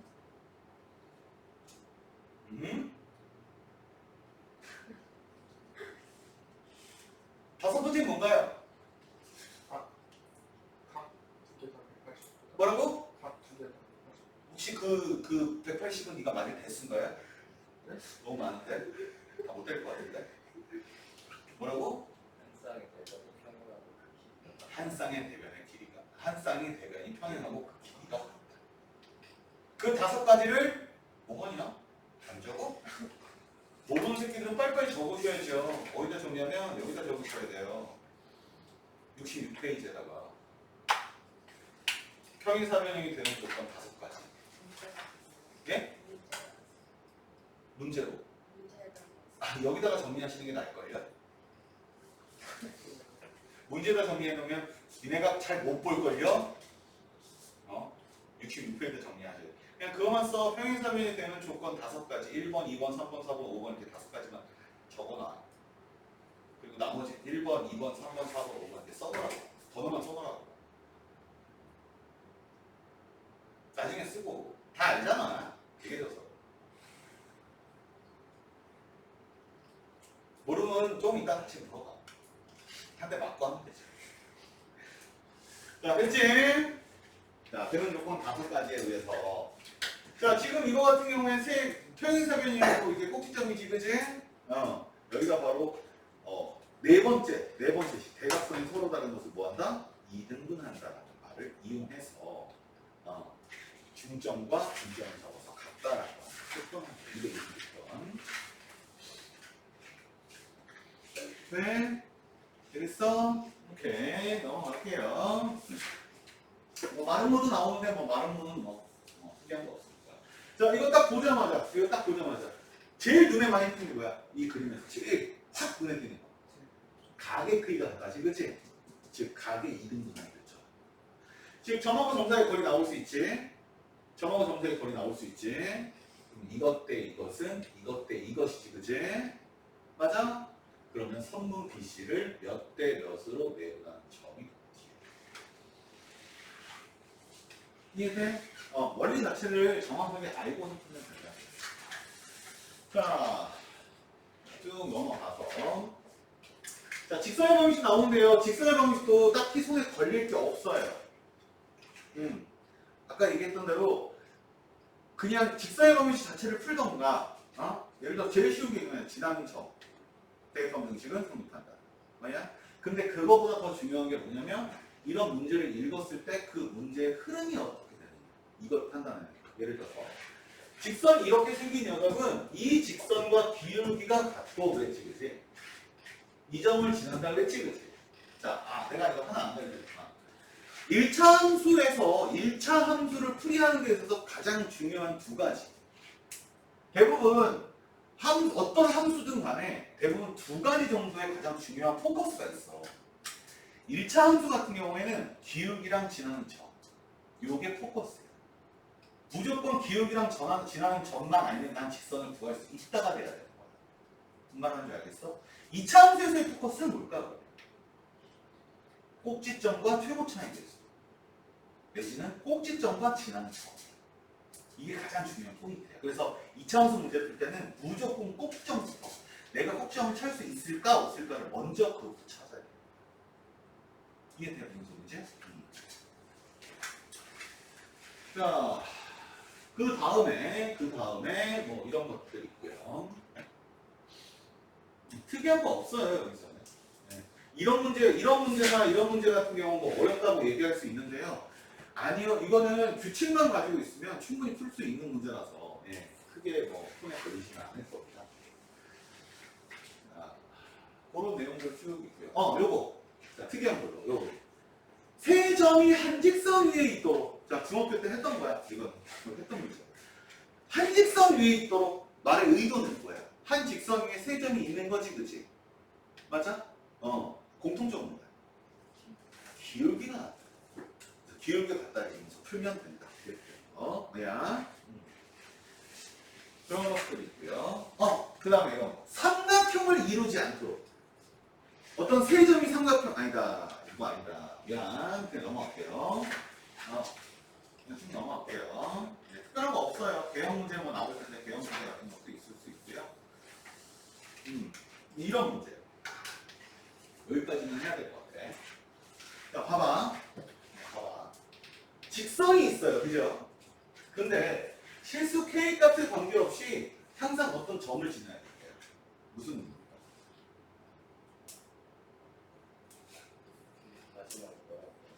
항상 어떤 점을 지난대요. 그 점을 구하래요. 지금. 어떻게 해야 될까? 이거 뭐 하는 소리일까? 이게 묶이는 게 뭐냐면 K로 묶으면 안 돼요. K로 묶으면 안 됩니다. 왜냐면 내가 지금 뭘 먼저 던졌어? 직선이란 말을 던졌어. 직선이라는 말이 나오는 순간 무슨 생각을 하냐면 좌표평면 위에 직선을 그어야 된다는 소리거든요. 그러면 이 문제를 어떻게 푸는 게 가장 좋은 풀이냐면 함수적으로는 어떻게 풀이하는 게 제일 좋으냐면 K가 0일 때의 함수를 잡고요. K가 1일 때의 함수를 잡고요. 두 개 만나는 교점을 잡으면 그 교점이 항상 지나는 점이 됩니다. 이해돼? 선생님 이해돼? 아니면 또 한 3 정도 집어넣고 정말 그런지 아닌지 확인하면 된다. 뭐야? 문제는 여기서 생기는 게 아니라 수학은 선생님 그래서 그런 얘기 했잖아. 수학은 오류의 학문이라고. 뭔가 오류를 내다 보면 그 흐름을 인지하는 경우가 생기거든. 무슨 말이 하고 싶은 거냐면 문제를 쫙 읽어도 쟤처럼 K 값으로 묶어요. 이유는 뭐냐면 이거야. 이전 앞에서 너희가 다항식의 연산 다음 파트, 항등식 파트에 보면은 이 K-1의 X 플러스 K 플러스 2의 Y 플러스 3K-4는 0이라는 방정식이 있다. 어? 방정식이 있다. 다항식이 있다. 방정식이 있다. 근데 이 녀석이 K 값에 관계없이 K의 값에 관계없이 항상 성립한대. 이런 멘트가 나오는 거야. 그럼 니들이 어떻게 하냐면 이렇게 했단 말이야. 이걸 싹 다 풀어.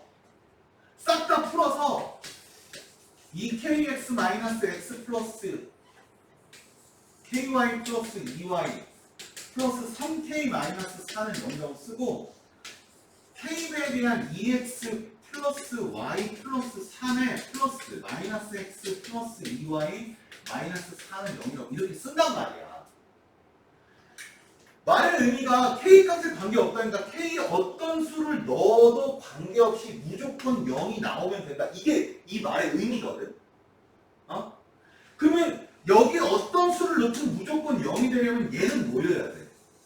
무조건 0이어야 되고 얘도 뭐여야 돼? 무조건 0이어야 돼. 맞지? 그러면 XY에 대한 식 하나 나오고 XY에 대한 식 하나 나왔으니까 니네는 자연스럽게 뭘 하게 돼? 연립을 할 거란 말이야. 그치? 연립을 하게 되면 X값 하나랑 Y값 하나가 나오게 된단 말이야. 맞지? 맞지? 여기까지 되는데 봐봐. X값과 Y값이 나왔는데 우리는 그러므로 P점은 이거야. 이렇게 쓴단 말이야. 잘 봐봐. 진짜 이게 교점이라고 생각하고 이걸 쓴 거야? 이 문제풀이가 진짜 교점을 구하기 여기 항상 P라는 점을 지날 때는 항상 지난다라는 의미로서 이걸 쓴 거야, 얘네가? 아니잖아. 시작할 때 직선 안 읽었잖아, 그래도. 그러니까 어떤 방정식이라는 것부터 시작해서 그냥 K 값에 관계 없다는 표현 가지고서 그 표현 가지고 문제를 풀었어. 이런 표현이 나오길래 연립을 했던 거고 XY가 나오니까 느낌이 이렇게 쓰이는 것이 느낌이다 해가지고 쓴 거 아니에요. 그러면 이거는 말 그대로 점은 될 수 있지만 얘가 일정한 점이라고는 얘기를 할 수 없잖아. 이거라고 얘기할 수 있어? 항상 일정한 점피를 지난다 해서 항상 일정한 점이라고 얘가 그렇다고 얘기할 수 있어? 문장의 흐름상에서는 절대 그렇게 표현할 수가 없어. 알겠어? 절대 그렇게 표현할 수 없는데 이게 맞는 거야, 사실은. 뭔 소리냐? 직선에 관련된 이야기를 할 때 의미가 거꾸로 진행한다. 이게 이론적인 배경이 이렇게 되는 거야. 어떤 두 직선이 만나는 그 교점이 있지, 그치? 그 교점을 지나는 어떤 직선식을 만드는 방법이 K배에 이거 더하기 직선 더하기 직선은 0 이렇게 쓰잖아? 그리고 이거 자체가 직선이 된다는 의미를 갖고 있어요. 이해되니? 선생님 말이? 이해돼요? 뭔 소리냐면 이거 직선이잖아요, 지금. 그치? 이거 직선이잖아. 두 개 연립했으니까 만나는 교점이잖아. 맞아? 직선과 직선이 만나는 교점이잖아. 그 교점을 항상 지나는 식이잖아, 얘가. 맞아? 그 식이 이 빨간색 선처럼 보인다고. 근데 이 빨간색 선을 나타내는 방식 자체가 이런 방식이거든? 이 방식이거든? 저 방식의 식이 이거잖아, 지금 현재. 그리고 이 식을 정리한 게 이 식이잖아, 지금. 맞아? 지금 거꾸로 올라가니까 흐름식이 나오더라, 이거지. 무슨 말이냐? 78페이지에 나와 있는 식에 의한다면 두 번째 거. 두 직선의 교점을 지나는 직선의 방식이 있지, 그치? 여기서 두 직선이라는 게 ax 플러스 by 플러스 c는 0, a-x 플러스 b-y 플러스 c-는 0의 교점을 지나는 직선의 방정식은 k배를 이용해서 이렇게 쓸 수 있다가 되거든요.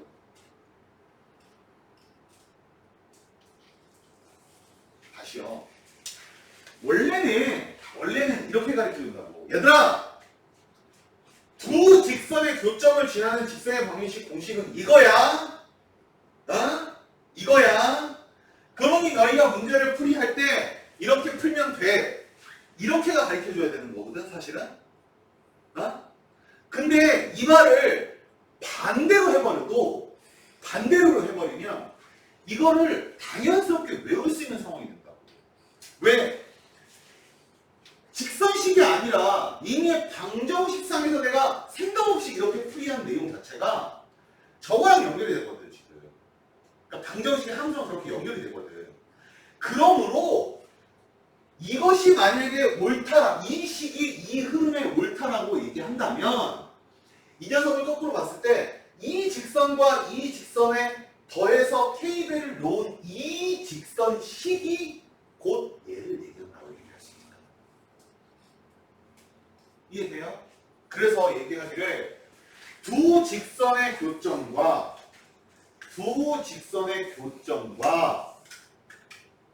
교점을 지나는 직선의 방정식이라고 하는 것은 k배에 이렇게 쓴다 라고 얘기를 하는 거고, 여기서 이제 확장되면 이렇게 되는 거야. 야, 여기 원이 있어. 그러면 이 원과 원의 교점이 찍으지. 그 두 개의 교점을 지나는 원의 방정식은 몇 개냐? 어마무시하게 많겠지, 그치? 이 노란색 원에 대한 식이 바로 k배의 원 플러스